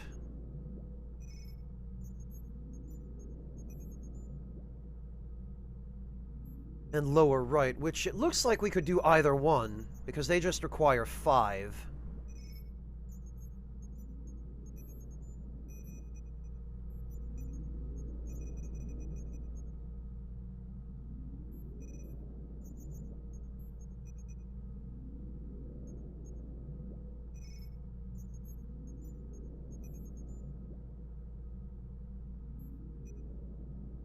I can't see a difference between the two. It looks like we could do either one. I don't think there's one that we have to do first.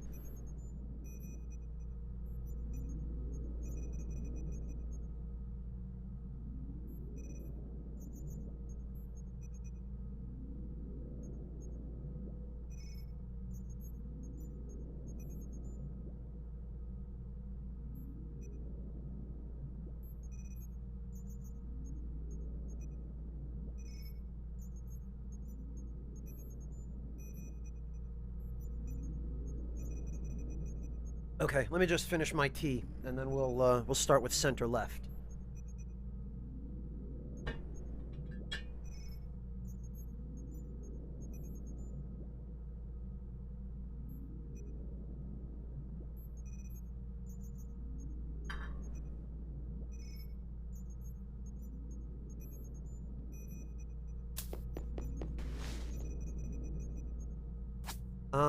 I think center left is this one.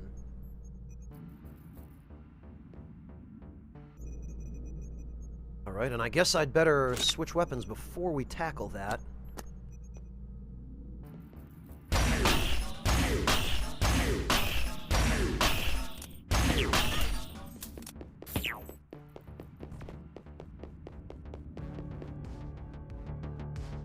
Okay. Yes, there we go.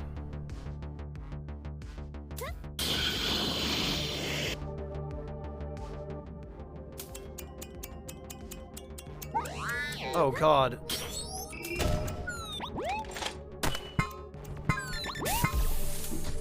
Aha! It really does work. Oh, but it... Okay. It was just a heart ruby. Well, I suppose that's fine. I don't mind having that.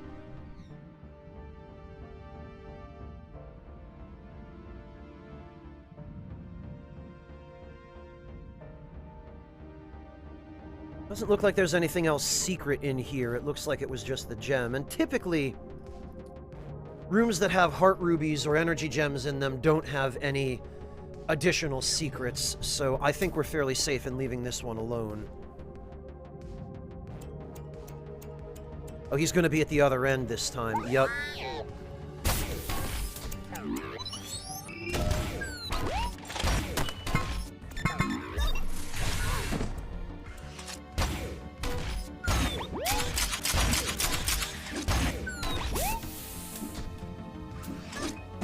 Okay. Well...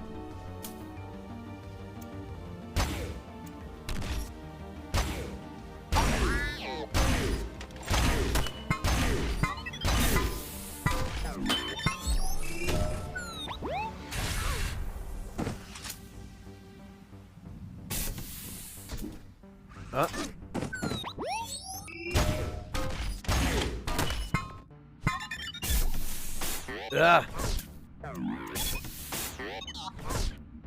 Blast it! Now we're stuck. Okay, we have to kill him.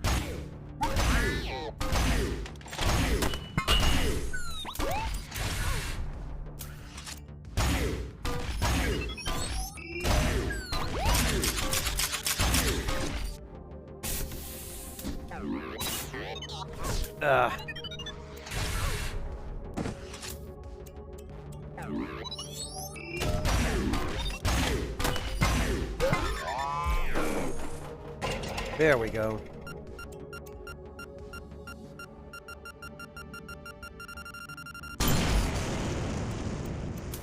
I tell you what, I'm glad that didn't crack the glass on this connecting tube. Because then we'd just drown.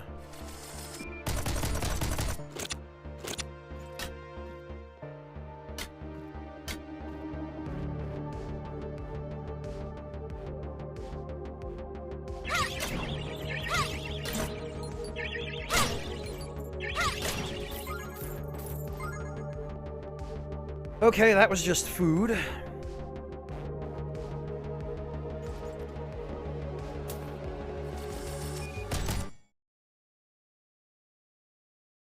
Oh. We've got a picture of a human silhouette and strands of DNA.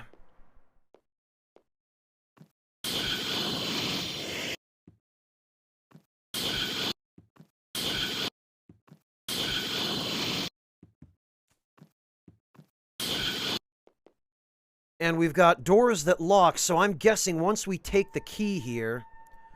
Ah! Okay, so every one of those monsters, the trolls, the harpies, they were all genetically engineered.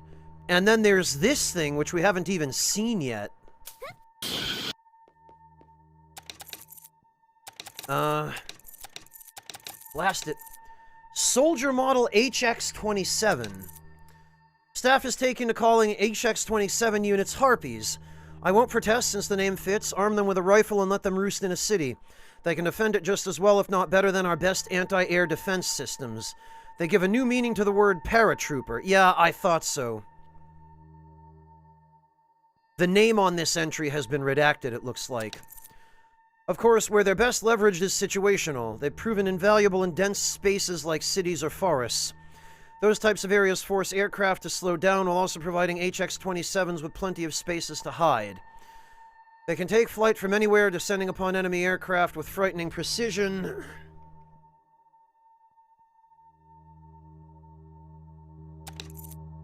Even without a weapon, the Harpy's natural abilities still prove capable. Their strong steel-like claws can rip enemy aircraft apart in midair. Seeing them work is truly a sight. The one issue with the writing in this game is that it doesn't seem like it was done by a native speaker of English. And yet off-duty you wouldn't expect they were combat weapons. They chatter, bicker, and laugh, and when one of the flock dies, they mourn.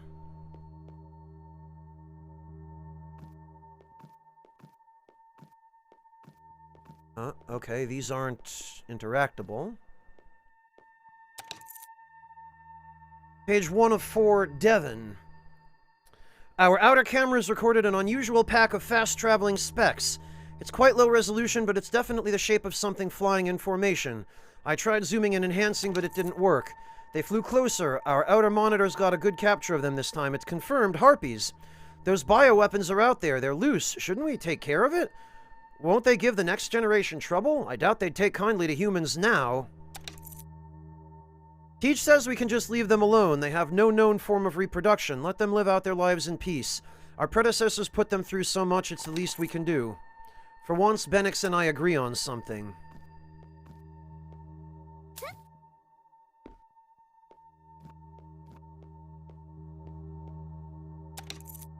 Soldier model BT-43. Oh, okay, it must have been a troll.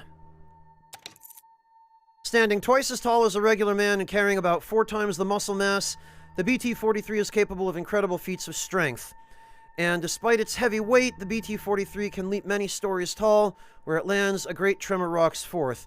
Its mere presence on the battlefield is enough to send enemy combatants scampering. When under duress, the BT-43 can harden its skin, making it nearly an impenetrable fortress. It enters a deep state of hibernation, which allows us to safely extract it at a later time. Greetings, undead warrior. Scion Templar, thank you so much for the Prime sub. Welcome to the Ragtime Lounge. Very much appreciate your support. Combat-wise, there's nothing to complain about. However, the BT-43s have been exhibiting worrying signs.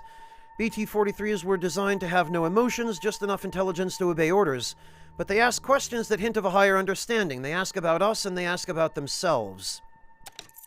Why I born? When presented with the answer to fight, the BT-43 seemed discontent. I find myself doubting. So all these redacted names, I guess, are of other researchers who came long before.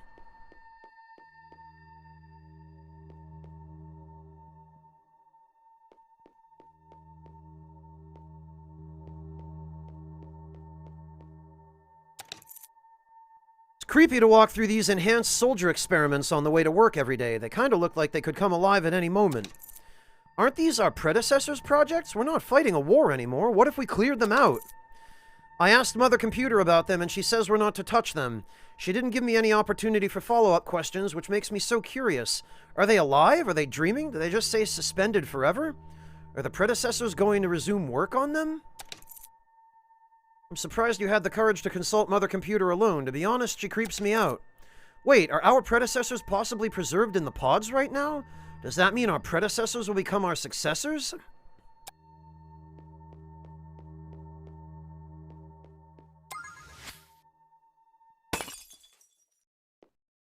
Uh-oh.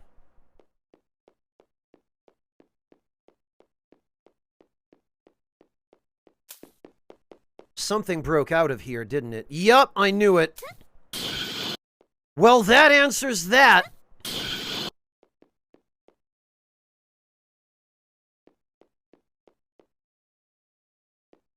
Oh, and the insects as well were all genetically engineered. Benix. Bugs are the optimal life form for terraforming our war-scorched Earth. They're hardy and capable of surviving extreme radiation and negating its effects over time. They also reproduce quickly and have an efficient feed conversion ratio. The denizens of the future will need sustenance. Why not bugs? Benix is so focused on efficiency he forgets the human element. People don't want to eat bugs. They're icky and gross. All he's done is ensured that future denizens will have a bug infestation problem. A giant bug infestation problem. Well, that much is true.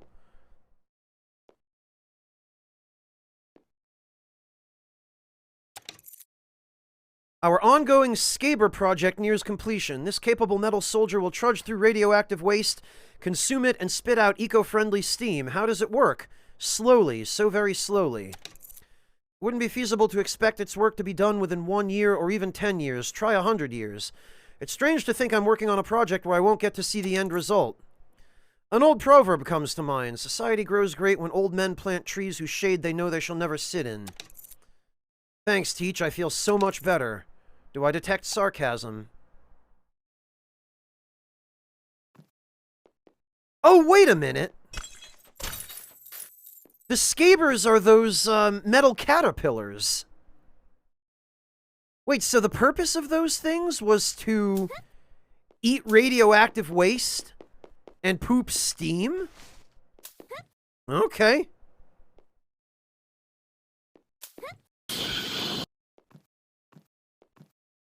Oh, well, that's just great. A bunch of these experiments escaped. Oh, and there's birds in here. And Pookies. All right, I guess Pookies are just a hybrid.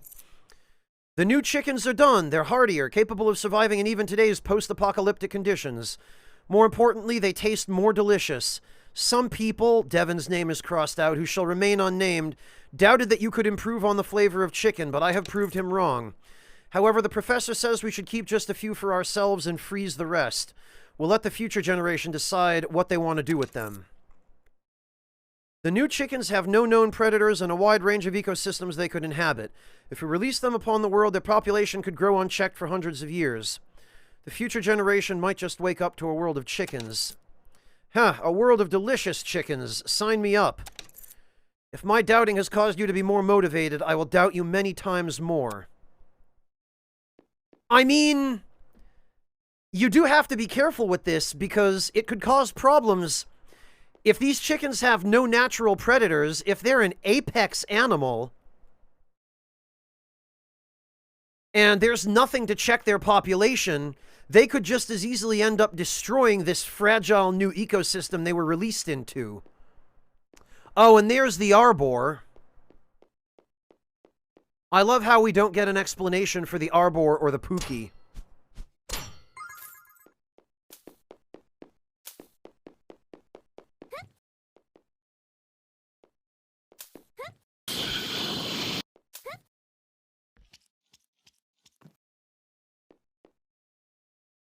Alright, well, time to be attacked by the,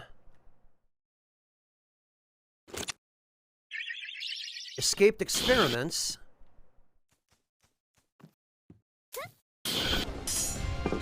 I knew it.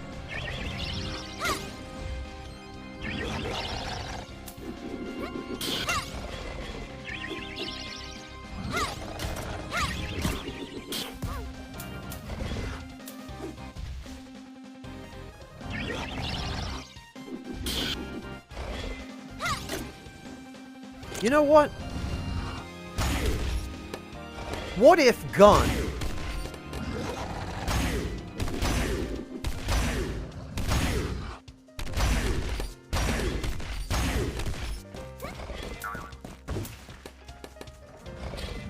No, but what if gun, though?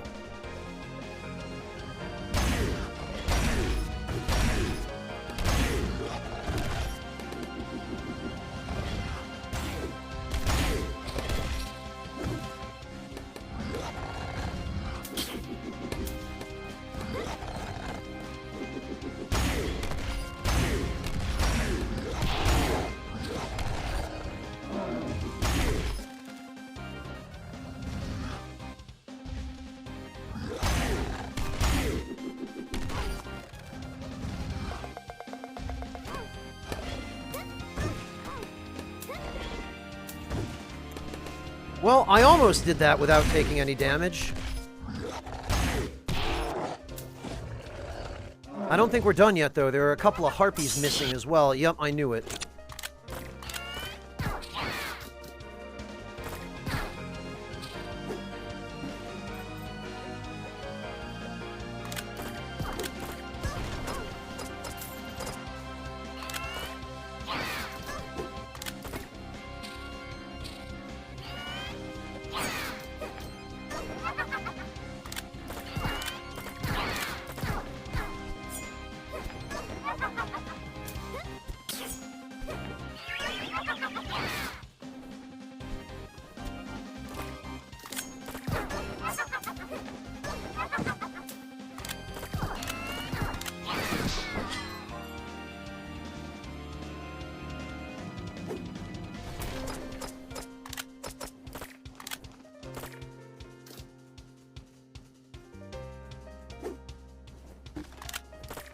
Also, where are they getting all this crap to throw at me?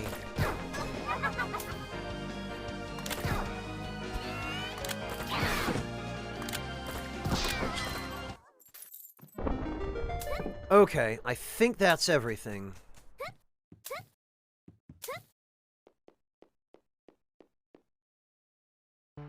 It's not bad, Otherworldly.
Okay, I guess we're not getting through this without...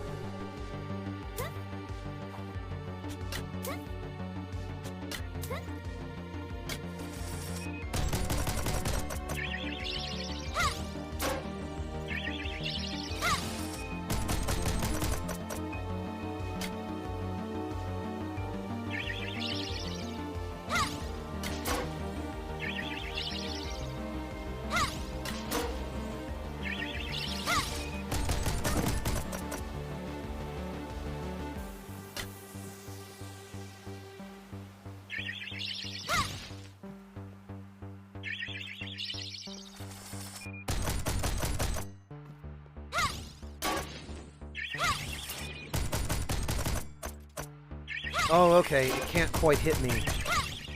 That's good.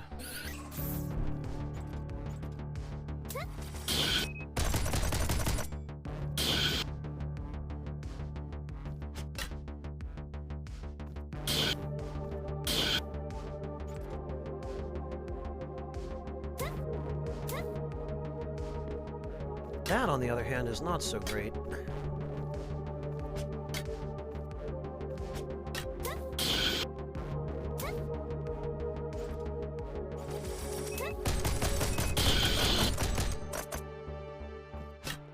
Alright, what do we do here? I guess...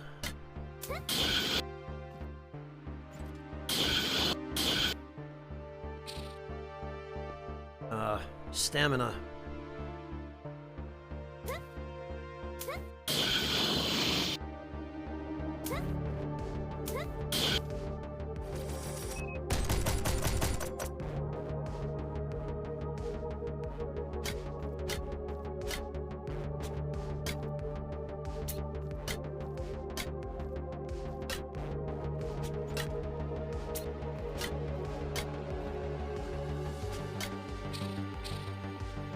Stamina again.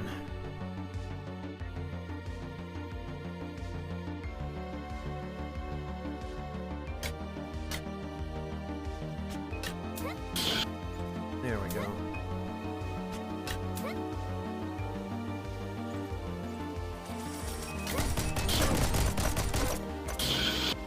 Ah, bloody hell. You know what?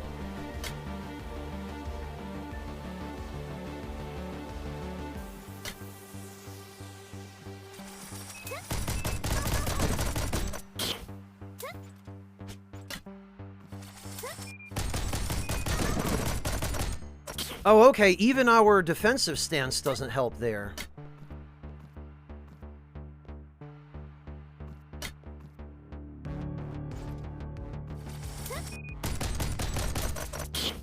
Ah.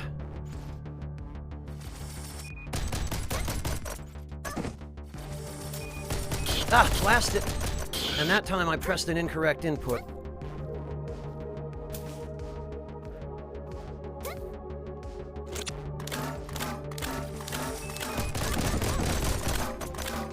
Screw it, we're just gonna brute force this.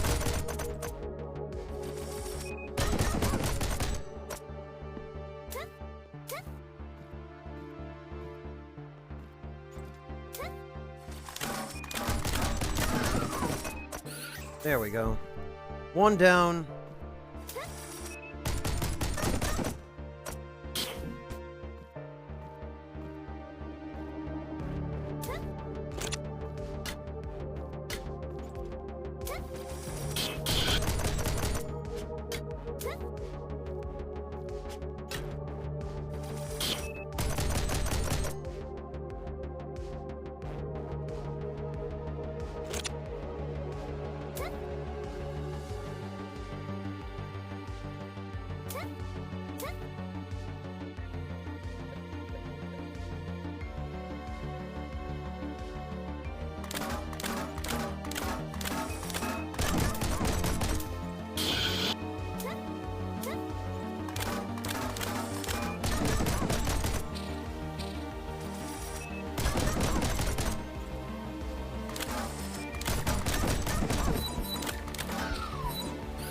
There.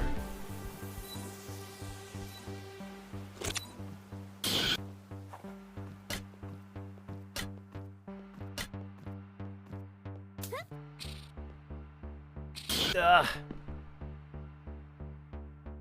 I keep forgetting I don't have enough stamina. And at this point, it takes forever to recover all your stamina.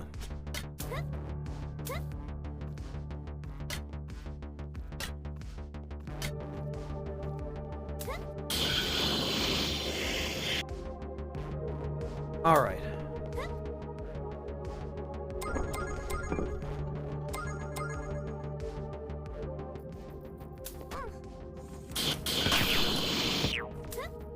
So now we have 6 of these.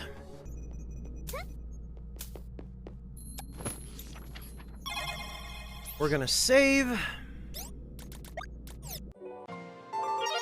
We're gonna reload. We're gonna heal.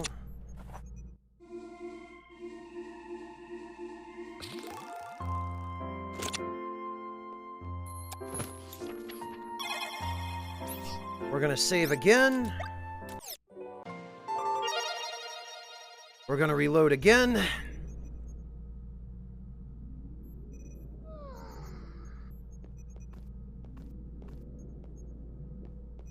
All right, now we have 6.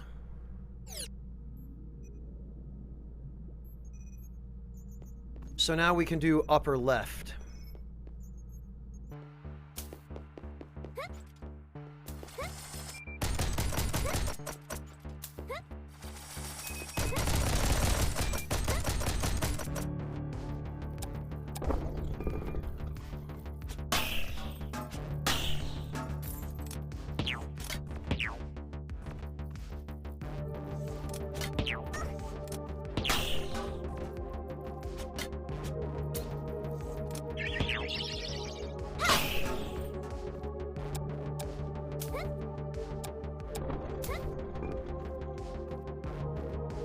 There we go.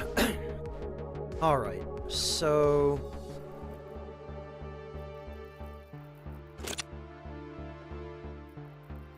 I guess we need to...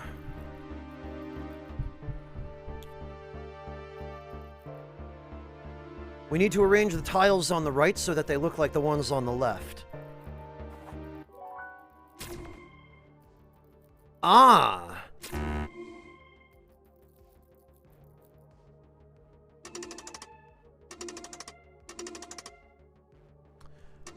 Ah, okay.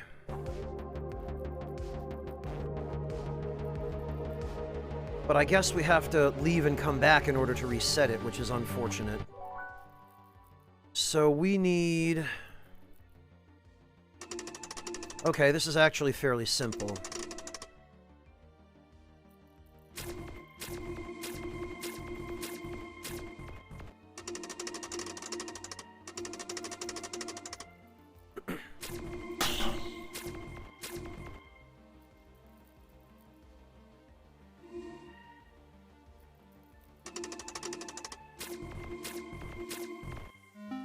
There we go.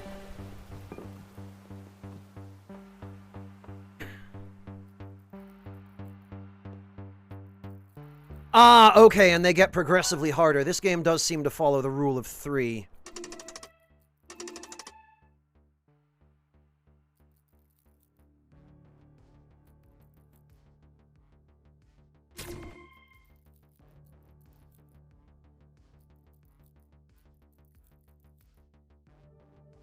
I see.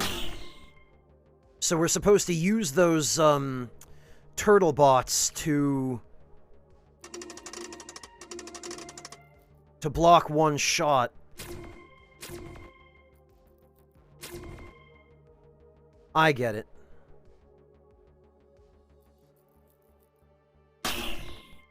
There we go. Okay, that's not so bad.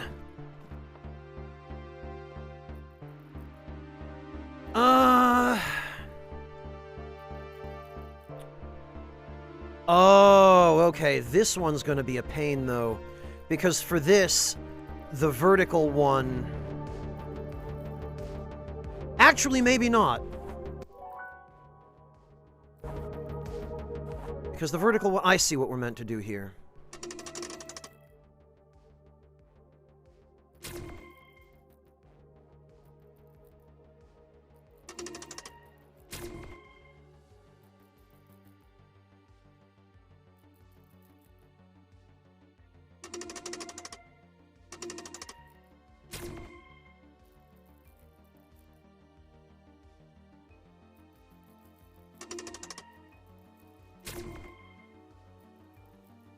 Okay.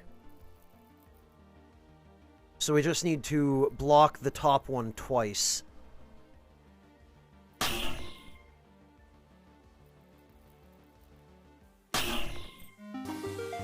Okay, I stand corrected. It wasn't as bad as I thought. And there's another heart ruby.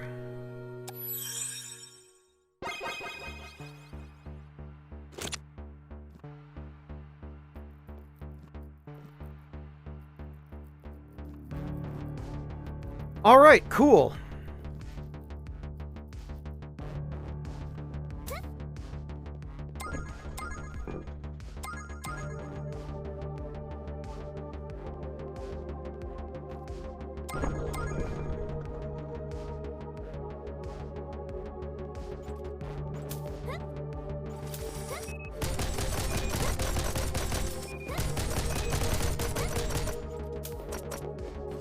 There we go.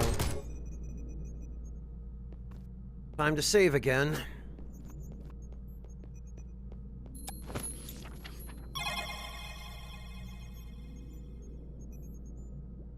Alright, so... what do we have left? We have lower right, I think. Yes, okay, lower right. And that's F.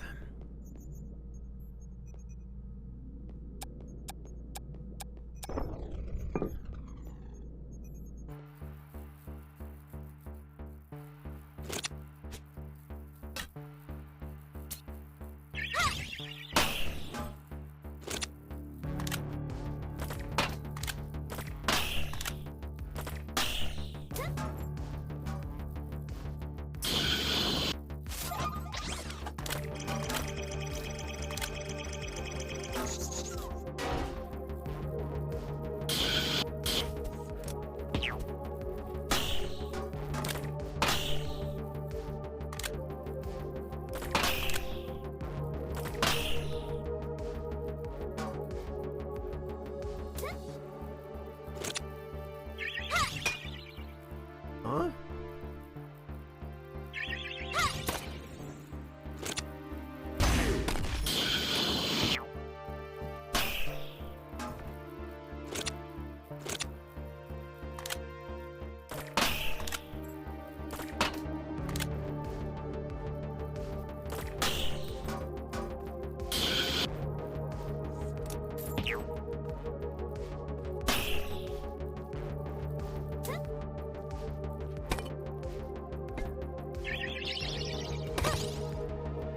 No, huh?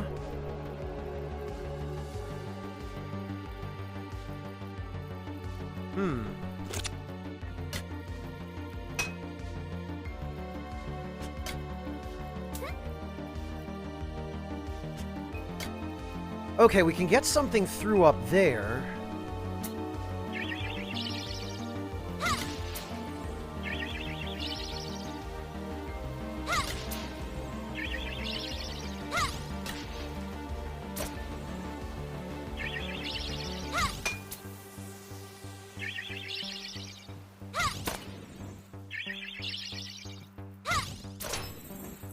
Oh, it's just money anyway. Well...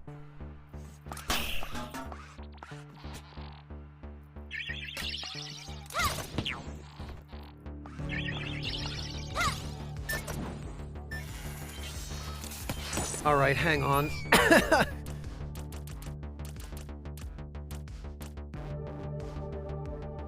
Alright.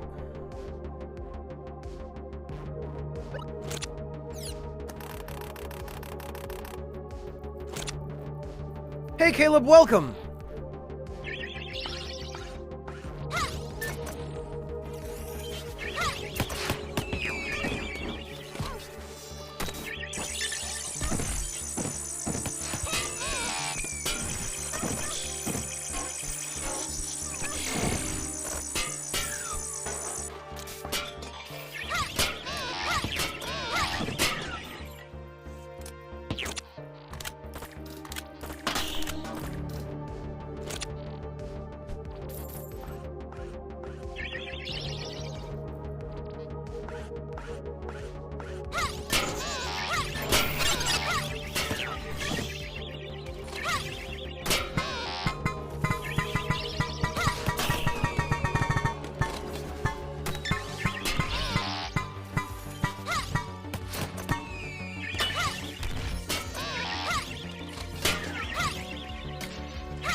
Okay. That was a moonstone, then.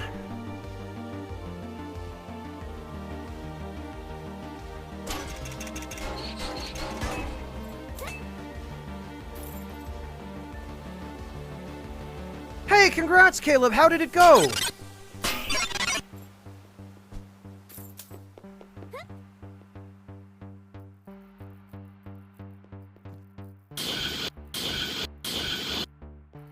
Miranda is the name of a drink, Zyric.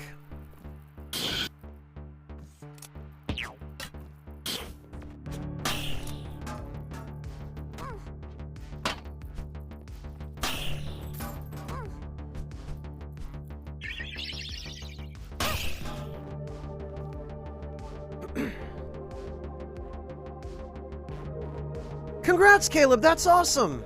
I'm really glad to hear that.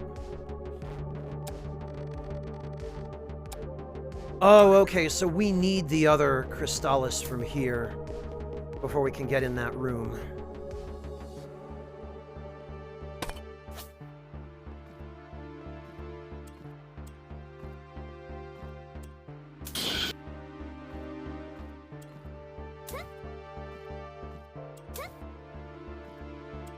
All right.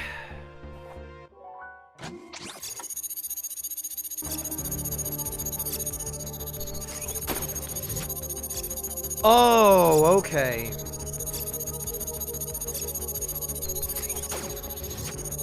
So this thing destroys those blocks with the lasers.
Well, he's stuck now, so that actually should help. No, I guess not.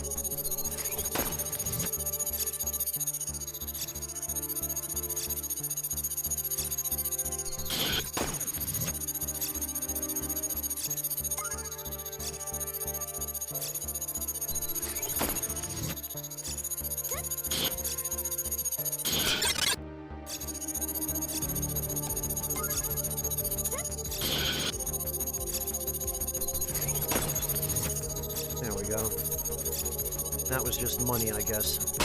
Well, thanks, buddy. You were a big help.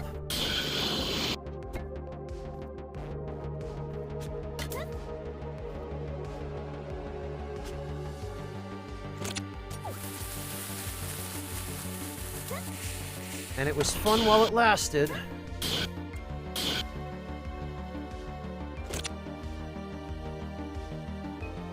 Okay, Caleb, have a good one. Take care.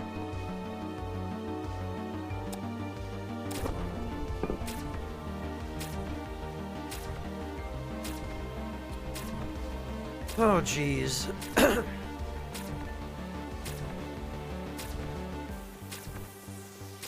Okay. Well, this is gonna suck.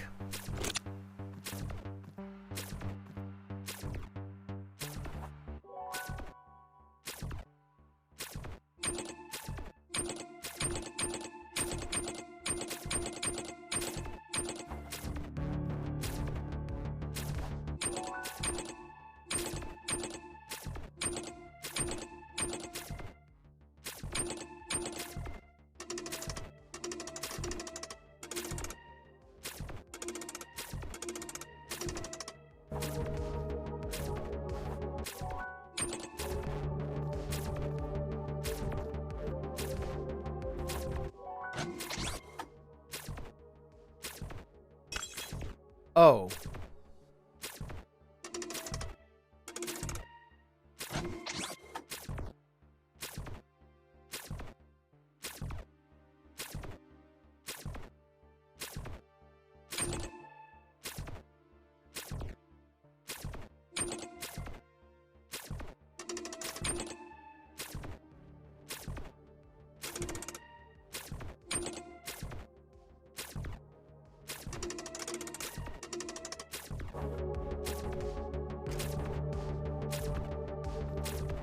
So I'm guessing we need to put one on each switch. Yes, we do.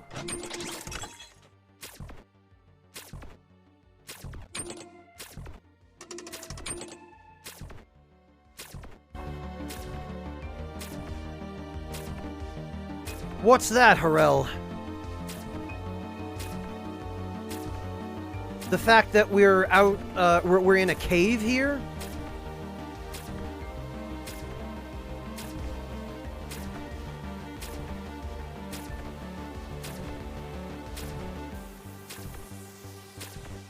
Oh, you can't say.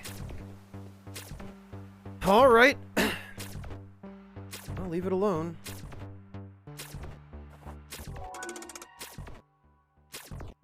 They are pretty diverse, otherworldly horror. There's a lot going on in the puzzles here, I will certainly say that.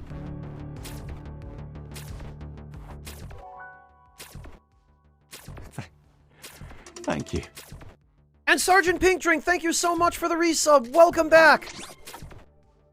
Really appreciate that. Oh, blast it. Okay.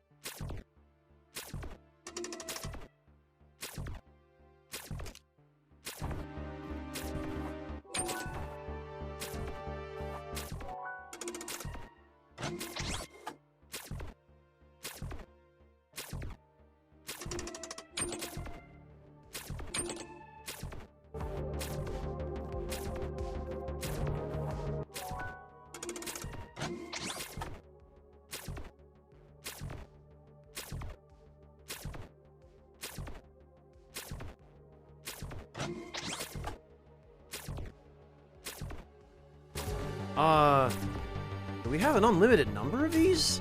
Okay.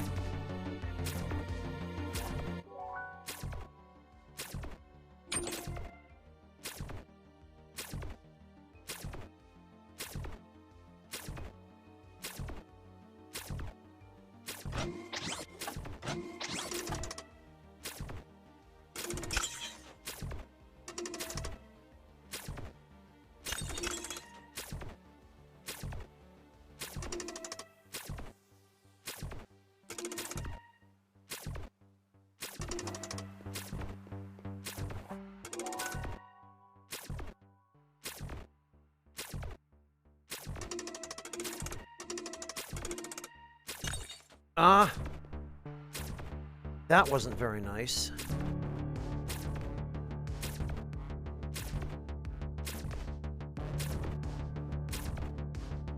Okay.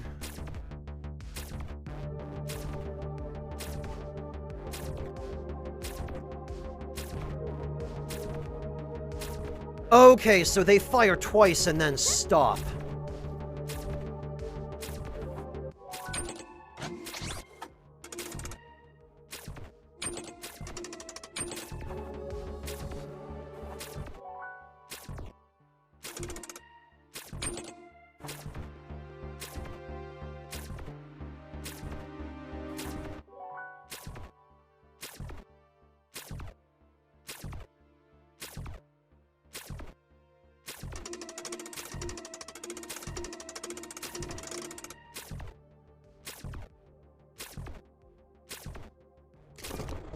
There we go.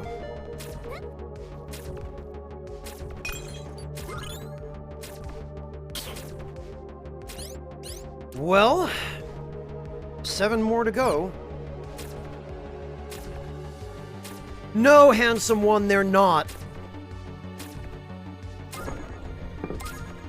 And a large part of the reason why is that in those games, there's just too much going on. They're too complex, and they're almost always set up for PC where the text is too small. And I use an HD TV.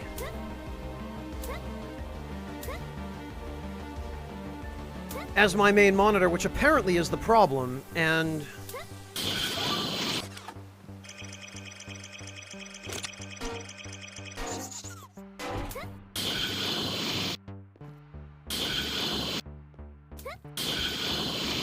developers never seem to account for people using HD TVs rather than computer monitors.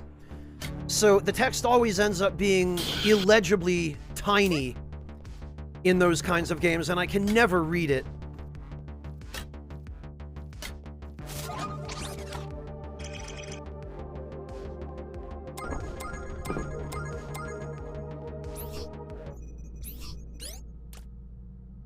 Okay, we've got 7 of those.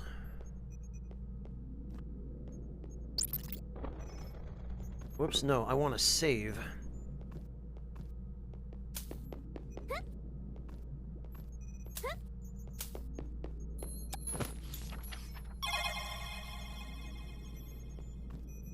Alright, now let's see, because I think we've got enough...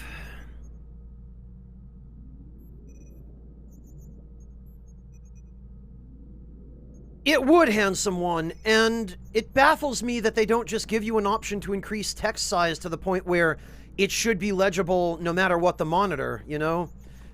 None of those games ever seem to have any DPI scaling.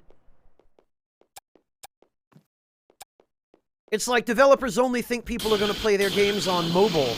And sure, lots of people do play on mobile, but what about everybody else? Do they, Otherworldly? Yeah, I guess that makes sense that they do.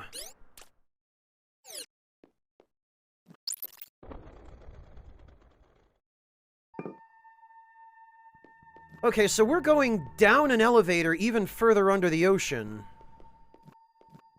Lots of blinking lights, lots of red.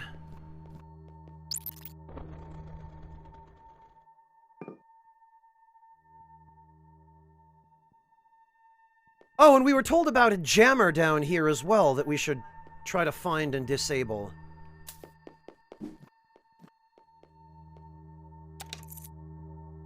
The discovery of Adam will change the course of mankind forever. I truly believe that. Top Brass wants to keep the discovery of Adam tightly under wraps. And they want to know if Adam can be harnessed as a weapon. Ha! We stand in the presence of something beyond comprehension, something infinite. And the feeble mind's first thought is a weapon?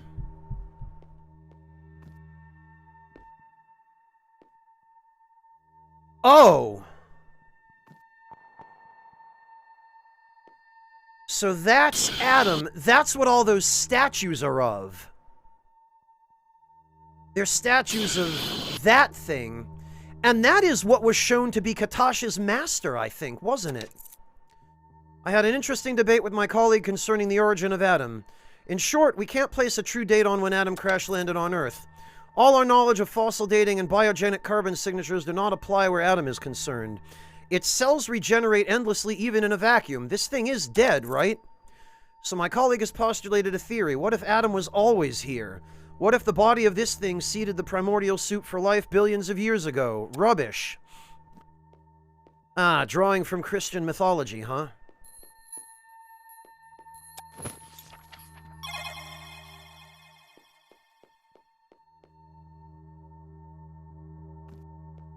Oh, okay, Harel. Well, we've seen these stones everywhere, though. It occurred to me that if this giant woke up and started moving around, it'd be a pretty scary sight. Luckily, he appears dead or dormant, even as we cut out little pieces of him for genetic research. Oh, angel or demon, whatever you are, if you ever do wake up, have mercy on me. I was only doing my job. Ah. On the outside, it would appear as lethargy, more and more frequent sleeps and for longer periods. However, underneath, a metamorphosis is taking place. Their powers are slow to manifest at first and quite subtle. First, it is a change in disposition. Fearlessness is a common trait easily overlooked. Their brain likely subconsciously understands that they're not in any real danger, and why would they be? We must appear as bugs to them. The changes to follow are more obvious. Flight and super strength are common. Special subjects express more rare abilities: invisibility, clairvoyance, pyrokinesis. A rare 2 have manifested wings similar to Adam. Oh, they use this thing's DNA to augment humans.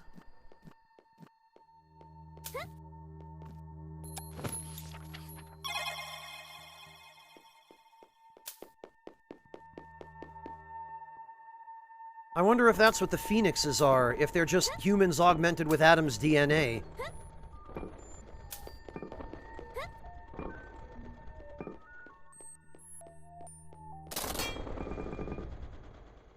Oh, good. Ah.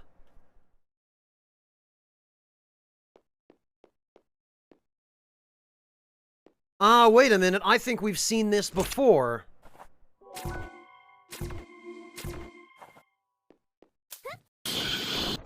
Yes, we have. Welcome home, my child. Do not be afraid. Come closer and I shall reveal everything. You've grown into a fine specimen, haven't you? I am Mother Computer. You may think of me as your mother, your real mother. You, along with all your siblings, were created within my incubation pods. I lovingly nourished you from when you were but a mere embryo. And had things gone according to plan, you would be with me still. I don't understand. 16 years ago, thieves broke into my vaults and stole 2 infant subjects. You are one of those stolen subjects. Bitterly did I weep, for you are my child. For years I've looked for you wherever my eyes could reach. I thought all hope was lost, and then you appeared before me in one of my vaults. Oh, okay. Yeah, I knew this boss room looked familiar. Your matured form prevented me from recognizing you at first. I fought you in accordance with my protocol. In defeat, I realized my error. Your heightened reflexes and dominating strength, you are one of my own. Could you forgive a foolish mother? Sure? Thank you. Reflect back on your great feats of strength.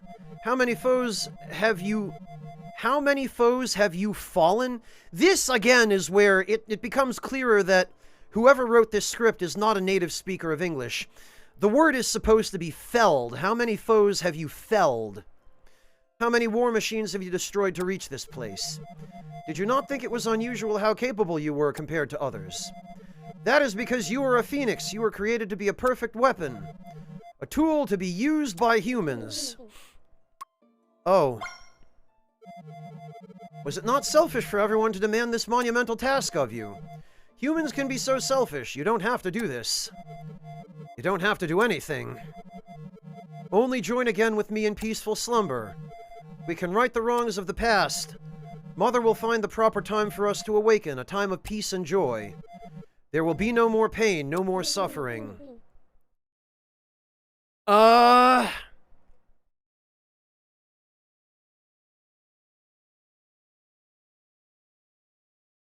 Yeah, Harel, I'm kind of surprised by this. But no, we can't rest, because if we rest, Earth is going to get destroyed.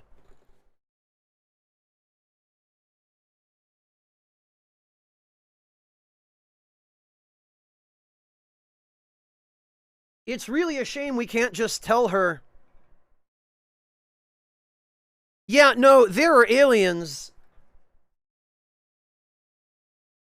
There are aliens trying to destroy the world, and if we don't do something about it, like, right freaking now... I see. Mother is disappointed. What comes next brings me no joy. As per protocol, defective phoenixes are to be euthanized. Oh! That's how it is, huh? Well...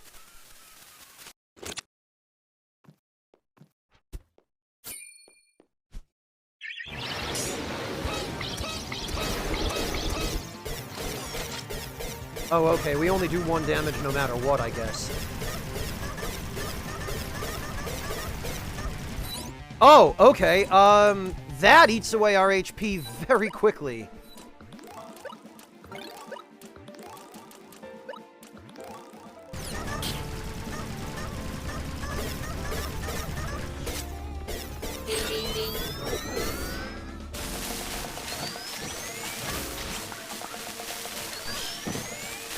It looks like we're not going to get away with just face tanking this.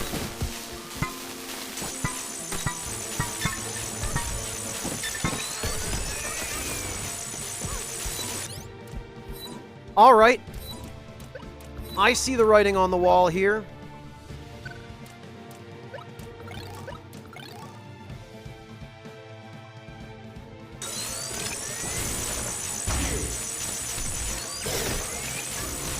Well, in that case...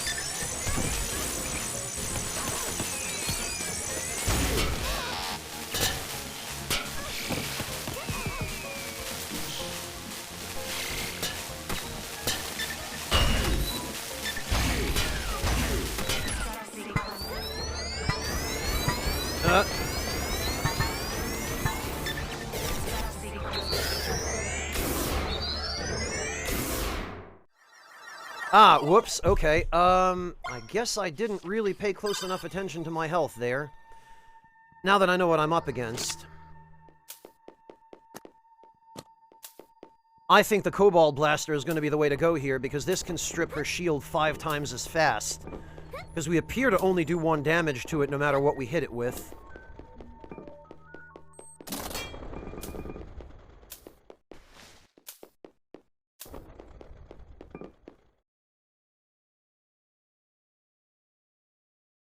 No, we were able to the first time, Harel, but I guess we can't here.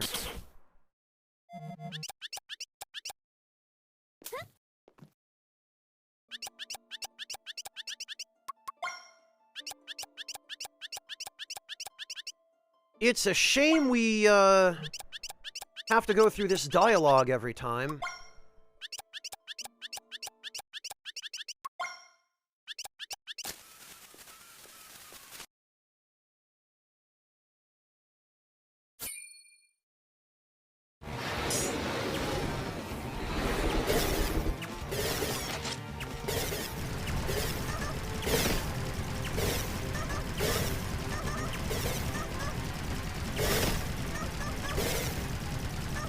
Oh yeah, that...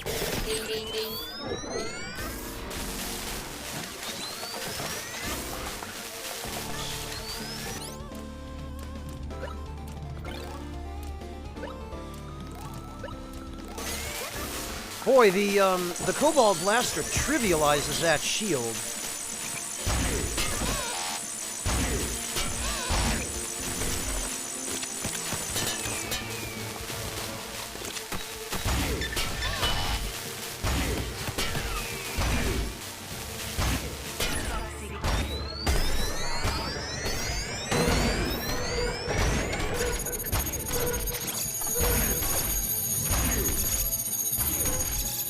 Okay, hang on.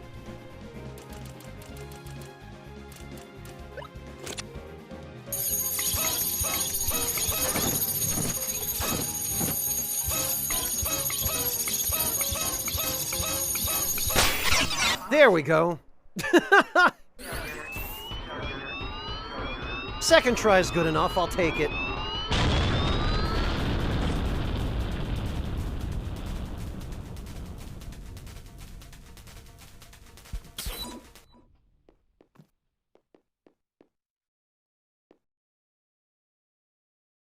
Actually, we better go save.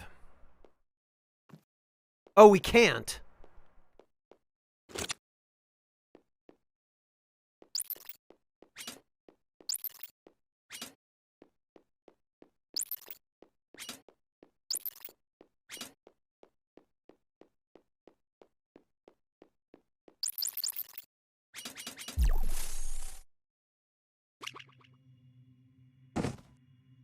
Huh?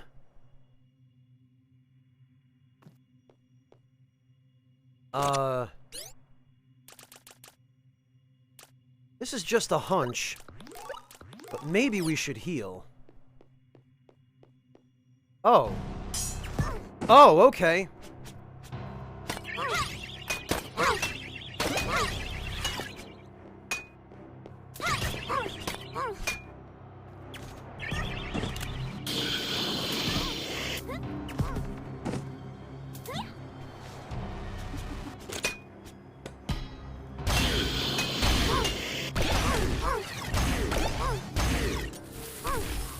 Okay, this is just a bunch of me?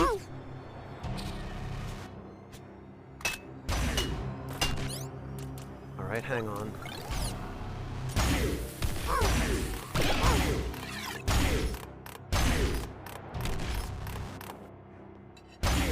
Wait a minute, was one of them cranking the lamp?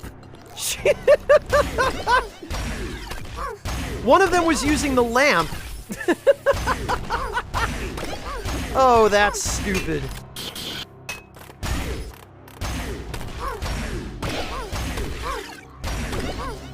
This is just Dark Link.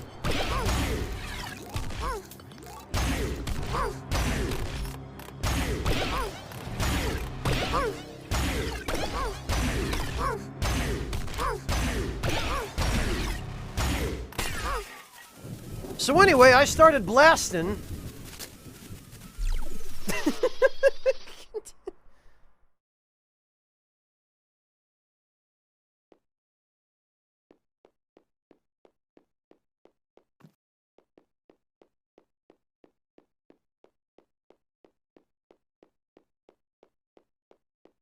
Yeah, clearly, Harel, but to see one using the lantern, just cranking the lantern and doing nothing... Okay, these pods all have the Phoenix emblem on it, so I'm guessing they all have people in them.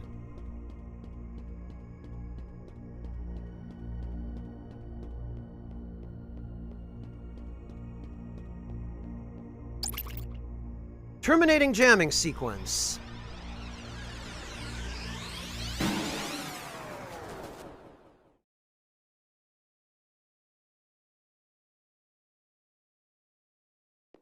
I guess there's nowhere else for us to go here, so we go back, and then what's-his-name will show up here, I'm sure. Yep.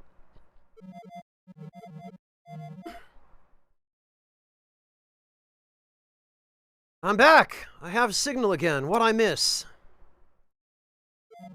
Whoa, you did it! You really did it! There are thousands of Phoenix pods. No one could have predicted this. No one. Gale, it's time we meet in person. Oh. Oh, okay. Hi. Odd, suddenly I'm at a loss for words. Come here, you. Aww. I'm sure you have a lot of questions, but we'll have to leave them for later. When that jammer went down, it sent out a massive shockwave. Someone could have been listening in. If so, they'll come to investigate.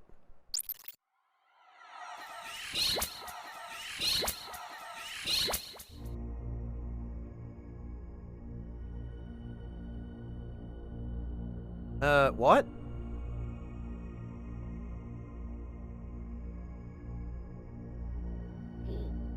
I see, so the mainframe said you're a full-blooded Phoenix.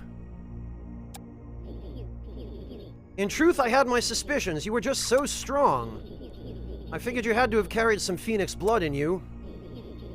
After the Great War, the Phoenixes were sealed away. But some slipped through the cracks, blended in with humans. And that power has seeped through the generations. People don't know what it is, so they call it magic, key energy, or force. But it's all Phoenix power, and someone with even a small amount can exhibit extraordinary strength. So when I first saw you in action, I started to suspect. But if what that mainframe told you is true, you'll only get more powerful from here.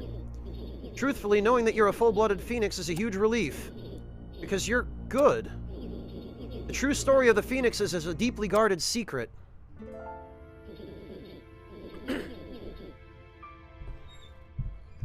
Well, there were elements of it from the very beginning, handsome one. We saw this from the very beginning. This was the first thing we saw. It was centuries ago, during the height of the Great War. And now I have some context for what it is that we're seeing. We're seeing trolls and Anuri warriors fighting harpies. We're seeing spaceships with lasers and humans with guns. It was centuries ago during the height of the Great War. The Great War was a war of peerless brutality and destruction. In their endeavor to destroy one another, humans gave rise to all sorts of weapons. And their greatest weapons were the Phoenixes. They were limitless in power, impervious to harm, super strength, explosive beams, flight, telekinesis. Ah! So the Phoenixes had their own uniforms, and they were basically just unstoppable. Okay.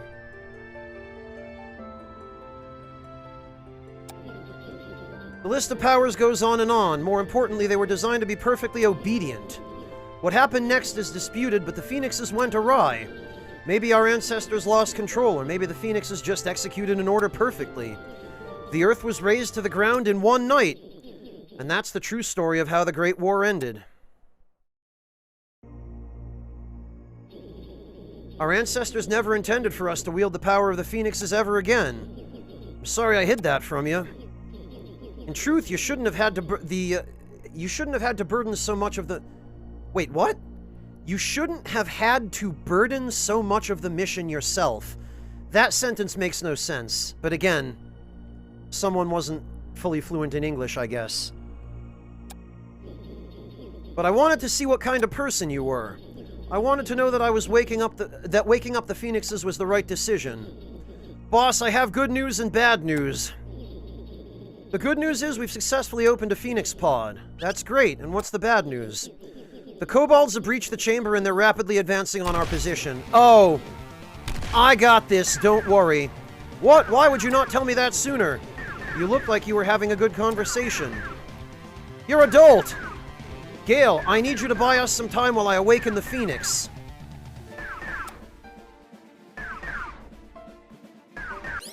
Alright, well, let me make sure we've got everything in order here. I guess this is going to be our rematch with Katash, because we didn't kill him last time. He got away.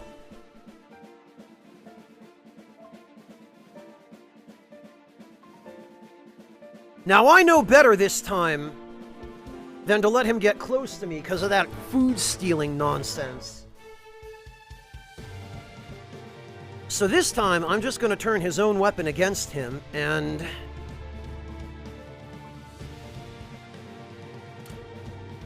we're gonna pop a Miranda.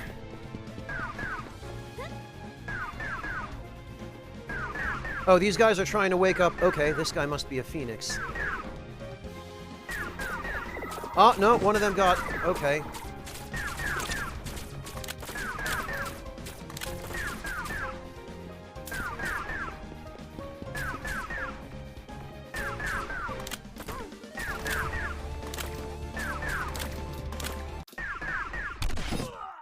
Wow! Yep, there he is.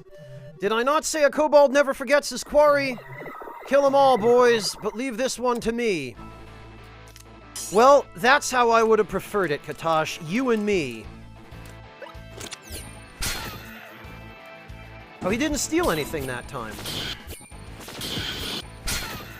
Oh, but he just keeps spamming it. Okay.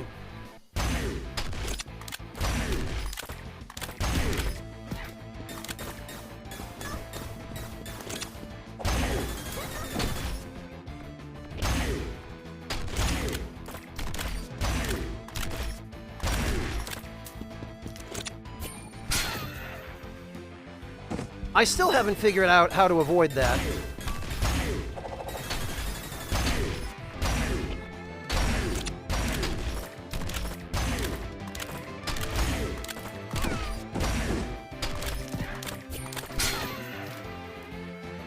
And he just hyper armors through it if you hit him while he's doing it.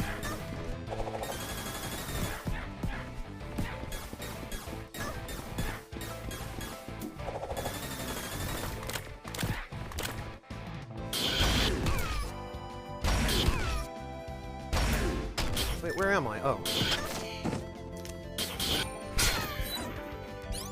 Okay, fine.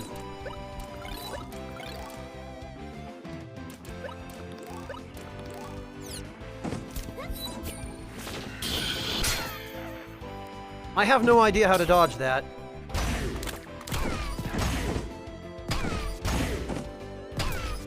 Now I can't even see where I am.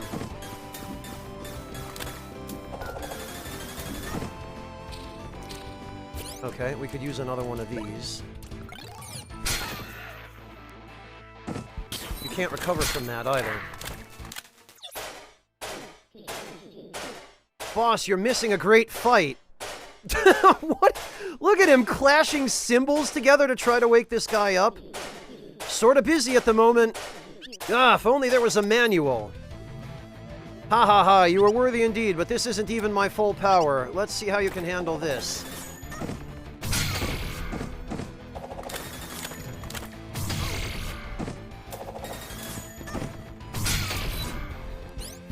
Alright, fine.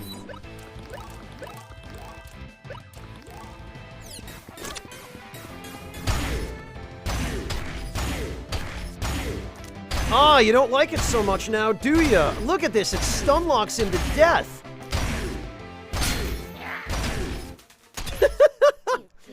Oh, get cheesed, Katash. He lives. He goes back to sleep. Grr, it pains me to admit you'd beat me in a fair duel, but the mission takes priority over my own pride. Time to die. Oh. Oh, we can damage his ship.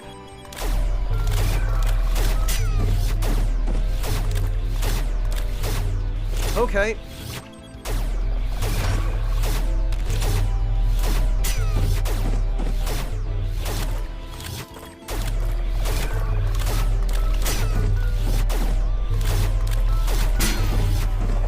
So much for your ship, idiot.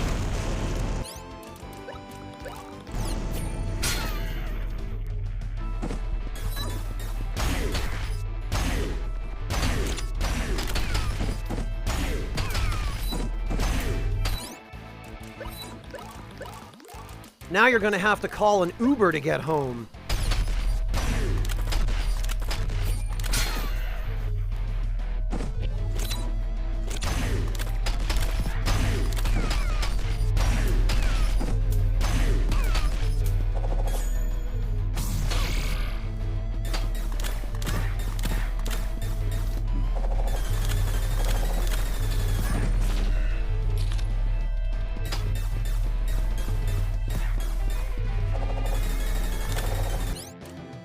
Okay, we need another one of these.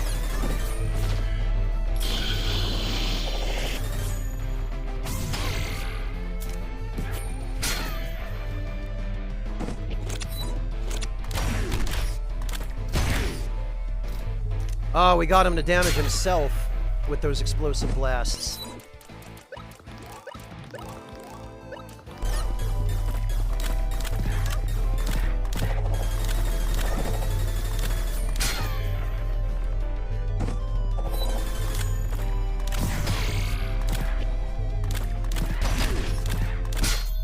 There we go. Later, loser.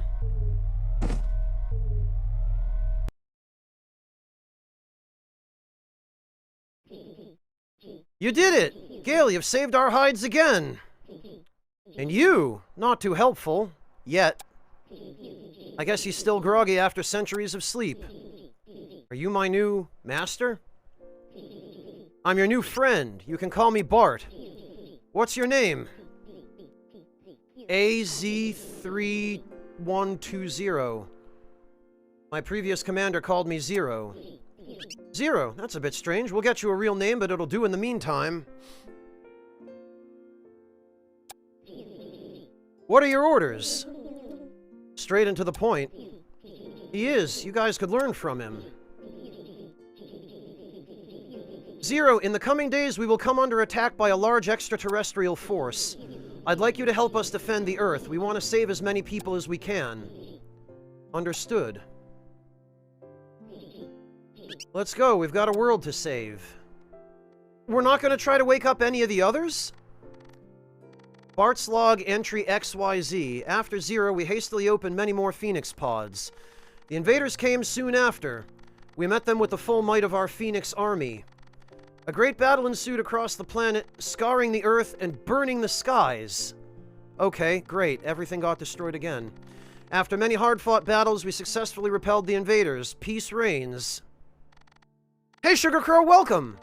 However, my intelligence network tells me the Astral Empire was not cowed by the defeat.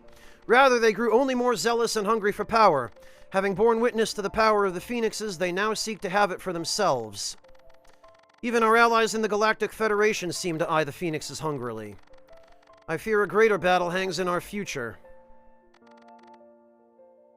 In other news, Leo and I agreed to surprise Gale with a statue in her honor. She didn't like it.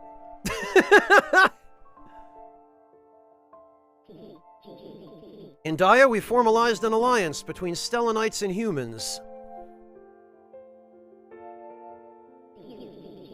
The Peace Ministers will ease off on the technological restrictions. Yeah, they better if we're going to be able to defend Earth from everything that seems to want to destroy it. The world was going to need change at a rapid pace to meet the challenges ahead.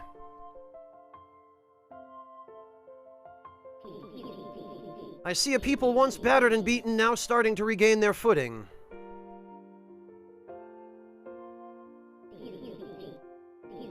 Their spirit is unbroken, their hope off the charts. Oh, it looks like Dia got pretty banged up. For so long, my people wandered the stars. Aimless. Oh, we're adding fortifications. I wonder if we had lost an integral element, that indescribable quality that makes anyone human.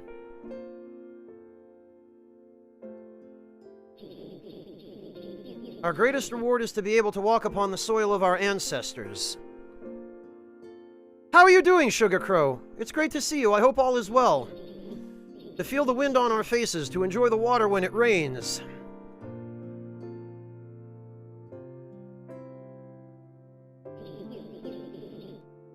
It's much better than our VR simulations. Oh yeah, wow, these locations got trashed. As for Gale, she tells me the smiles on the kids' faces are her greatest treasure. Oh wow, Pancello got leveled. But I detect a hint of sadness too. Something tells me her journey doesn't end until she can reunite with her brother and the missing villagers. Okay, so I guess her brother was the other Phoenix. My field agents continually scour the stars for leads, but the pirates remain elusive. Whenever I get the chance to visit, I'll often find her writing dutifully in her journal. Oh, there's Leo and Lisa. No doubt worrying, hoping, praying. For now, all we can do is repel the invaders as they come, and it looks like we've got some kind of energy shield around the town now. We will shore up our defenses and forge more strongly our bonds. End log.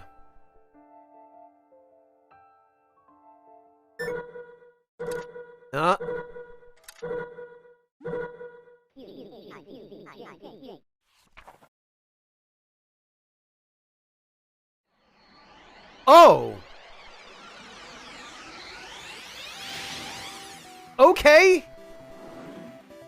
Cool? Why couldn't we use this during the final fight?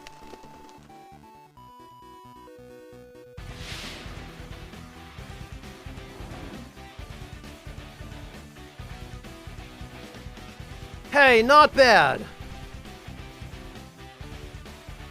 With publishing by Fly High Works. Quang Tran, that's the lead dev, I think. Seems like there are a lot of Vietnamese and Korean members of this dev team. But also some, Oh, Falzamar, thank you so much for the 1,000 bits. I really appreciate that. Oh, Sugar Crow, this looks great. What is this? This looks like pasta. Pasta with basil and parsley and good stuff. Looks like some beef in here, tomatoes. Very nice, Sugar Crow. Did you make this yourself?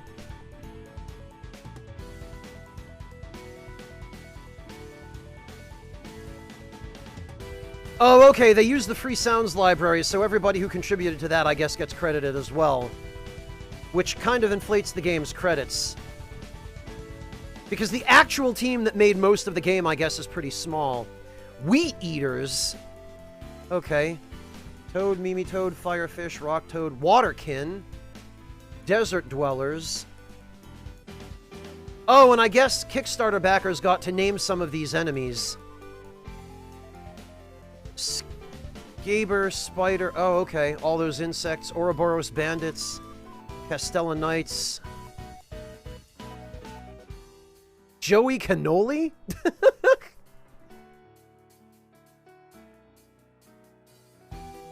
Wendigo, Wrecker, Guardian Construct, Ghoul, Arbor. Pedro MRFP de Silva? Wow. Slargummy, Gummy. Katash. Yeah, too bad about that ship, huh, Katash? Century Toad. Mother Computer. Oh, and we never fought Phalanx, because that was the optional super boss, I guess, that required us to get all the energy gems or, heart rubies. 89% completion. I'll take it. Artwork, Warm Nights.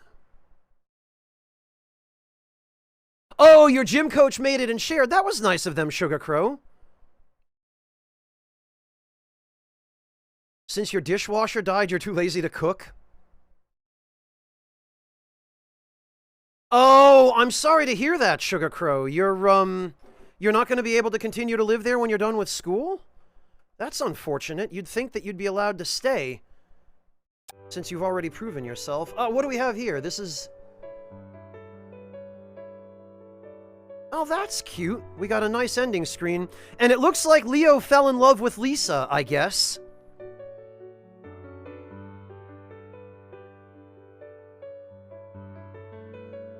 I see Thomas, Fran... I guess that must be the peace minister who hated Thomas. Those are all the kids from the village. Wow, Sugar Crow. What a fantastic dad. I guess you shouldn't feel any guilt about turning your back on him then, Sugar Crow, because... if that's going to be his attitude, then you don't need him in your life. That's just a toxic presence. So maybe you're better off just cutting him out. Let him be the one to suffer, and if he doesn't care, it'll only be his loss. And I guess he can find somebody else to take care of him when he needs it. Let's see.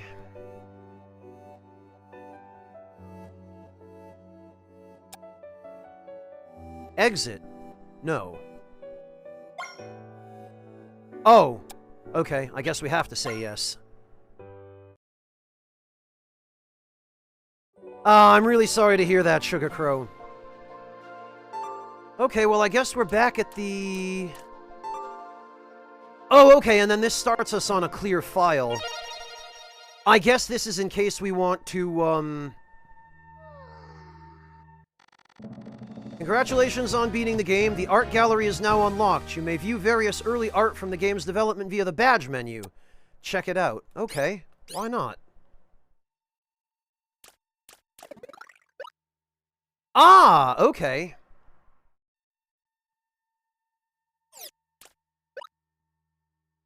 So each badge you unlock gives you an artwork that you can view. So this was the storyboard for the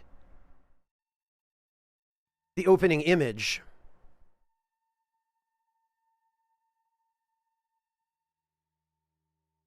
Sugar Crow, I'm really, really sorry to hear that. But sometimes you've got to make changes, and cutting out toxic influences from your life, as hard as it can be, is a good change. Oh, okay, this is the artwork of everyone standing around the table. 55 moonstones. Oh, and this is the artwork of the Empire and the Federation. Oh, okay, and this is the title screen artwork. Boy, they really put everything here.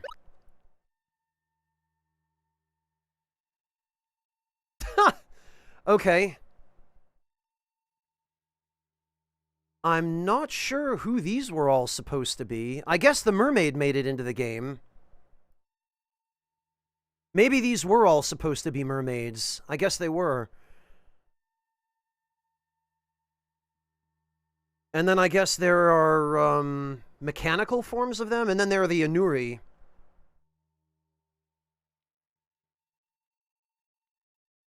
Looks like only the one Anuri made it in. Oh, we can zoom in, okay.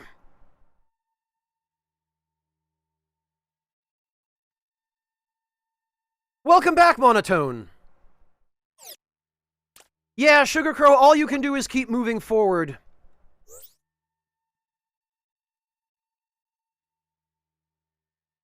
Okay, so these were the storyboard designs for the levels. Not storyboard, the level layouts.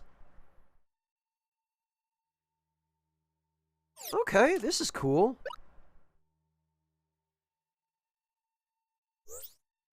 Cutscene character style brainstorm. Oh, okay. It looks like they went with a bunch of different body models for Gale, and I think they ended up going with the one on the left. Or maybe the one in the middle. I think the one on the left is closest to the final version.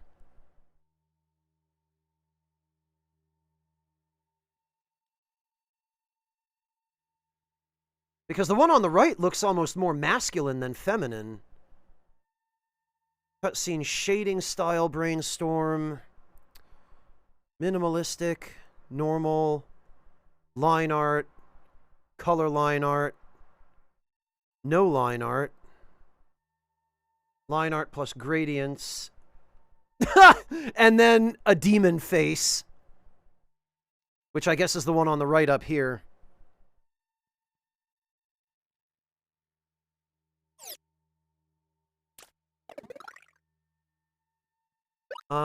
Find all weapons. Oh, okay, this is just the concept for all of the weapons in every different combination. Oh! They went through some iterations of this, didn't they? Because it looks like you could,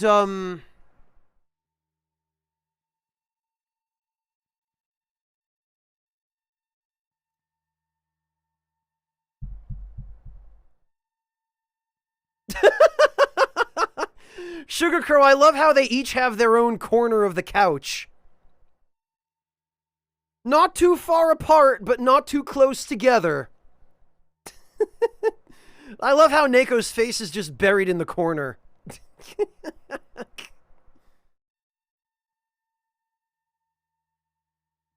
Well, at least you have these two, Sugar Crow.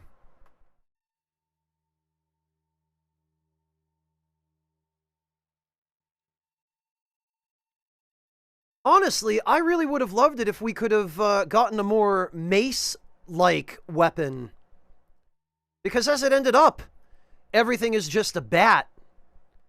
Whereas on top, I really like the level of detail that they put into it. I kind of wish they'd gone with that. Where we've got a proper Morning Star there. Sometimes they switch places. Oh, the original Night Star was a mace. Wait, so is this the original artwork from the Newgrounds version of this game, then?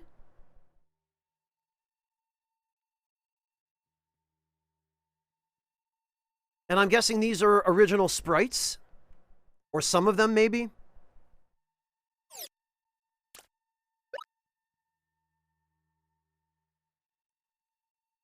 Oh, it's all stuff for this game that just didn't all get used. I see.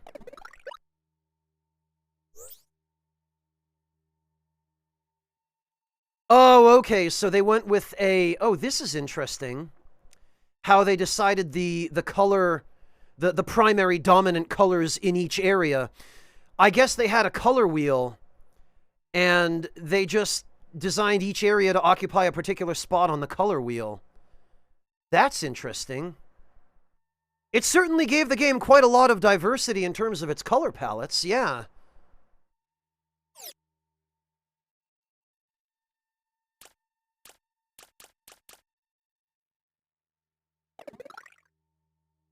Beat Katash in the second encounter. Oh, okay. So it looks like there's more than one version of this Adam thing. Because this white image in the center, this is what was shown to us as Katash's master.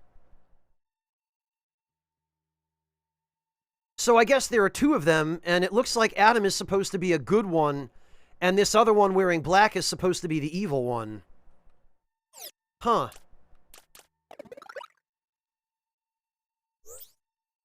Oh, okay. And... Alright, yeah, this is a much more... Okay, I see they were experimenting with the idea of an iron pipe for Gale in the beginning as well. Or like a cane or something. I'm not quite sure what that's supposed to be. And I guess this is supposed to be Thomas's sister? And I guess this is supposed to be Gale's brother. And now that I look more closely, it looks like her pendant has an image of a phoenix on it. And his, it looks like he's got one of those stones from the underwater lab. Huh. Rutea, yeah, Rutea and Kit, thank you. Yeah, where the hell is the sixth song, Harel? I have no idea where it could be.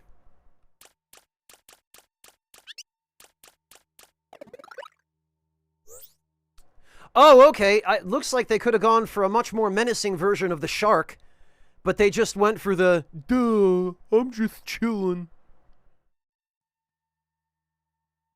You go left from the Phoenix Lab, you'll get an idea. Well, damn. Okay.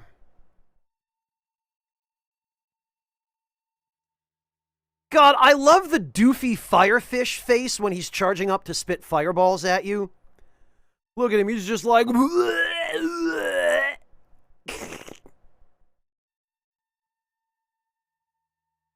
It's kind of a shame that you couldn't catch all of these fish.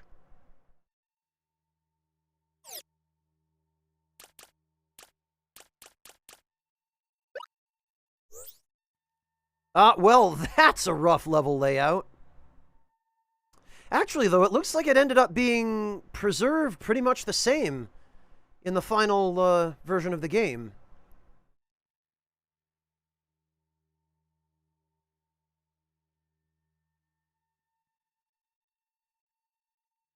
Houses on stilts, hanging drying fish and other catch, dock platforms, a lot of wooden support beams, fishing nets and stuff in background, holes in roof.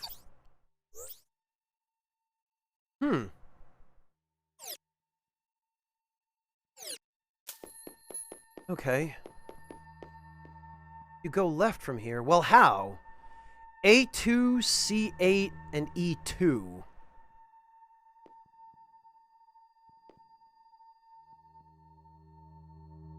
Okay, I'm guessing this means there was something we would have had to do in those blocks in order to get in there. Well...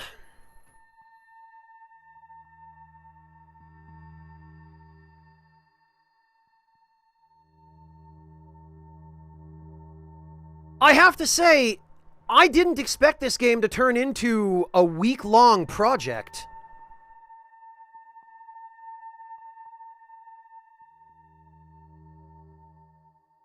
Yeah, Canary, it is.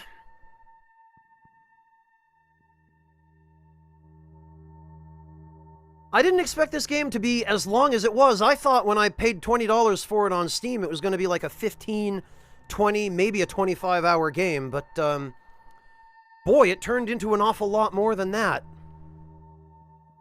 And honestly, for what it is, it's a little bit rough around the edges. It could use a little bit more polish, but, the core gameplay is not bad. I feel like the tools give you enough variation in the combat to make it worth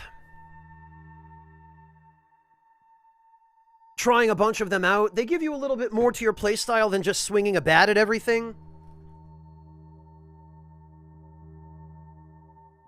And the accessibility options are nice as well. I think we've got preferences as well, which are nice.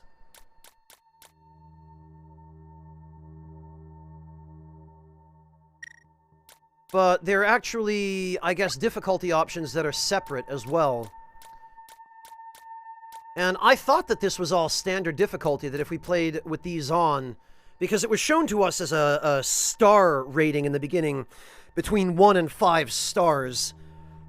So I figured 3 would be normal difficulty, but it turned out that wasn't the case. It turned out that everything off was normal difficulty, and I wish I'd realized that a little bit sooner, but what can you do?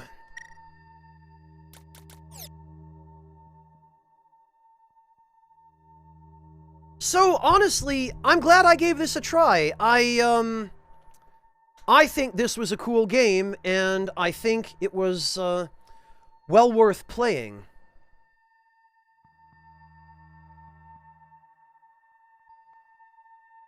The original game was known to be too hard? Really? Okay. Well, it's nice that these options were added then, because having the ability to adjust things is definitely pretty helpful. Oh, the difficulty was part of why it flopped? I didn't realize it did that badly, Harel. I mean, it was uploaded to Newgrounds, I guess, so I don't know how much of an audience there was for it there. I feel like it would need to be distributed on a major platform like Steam in order to have, the kind of reach it would have needed in order to become popular. But I guess that also explains why they did the remake. And it sounds like the remake added a ton of content, and probably was just a massive improvement overall. So hey, GG to this dev team. I mean, polish the script a little bit, tune the inputs a little more tightly, and... Oh, the original release on the Switch was way too hard and got bad reviews. Okay, I didn't realize the Switch version came out so much earlier than this. I see. They barely broke even. I gotcha.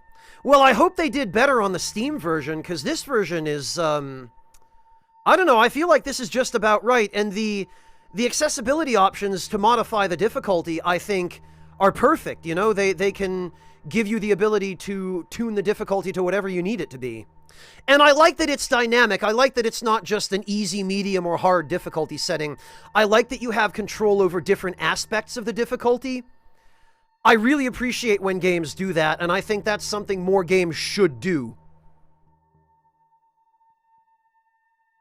So yeah, I mean, if you guys are interested in this game and you're thinking of giving it a try, I'd say it's well worth the $20 it costs on Steam.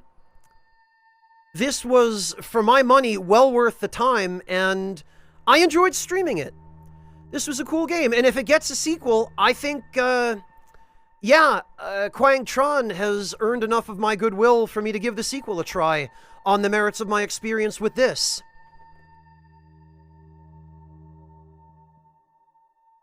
Now, I did not count on this stream lasting as short as it has today, but we have a perfect opportunity on our hands here, which I do not normally have.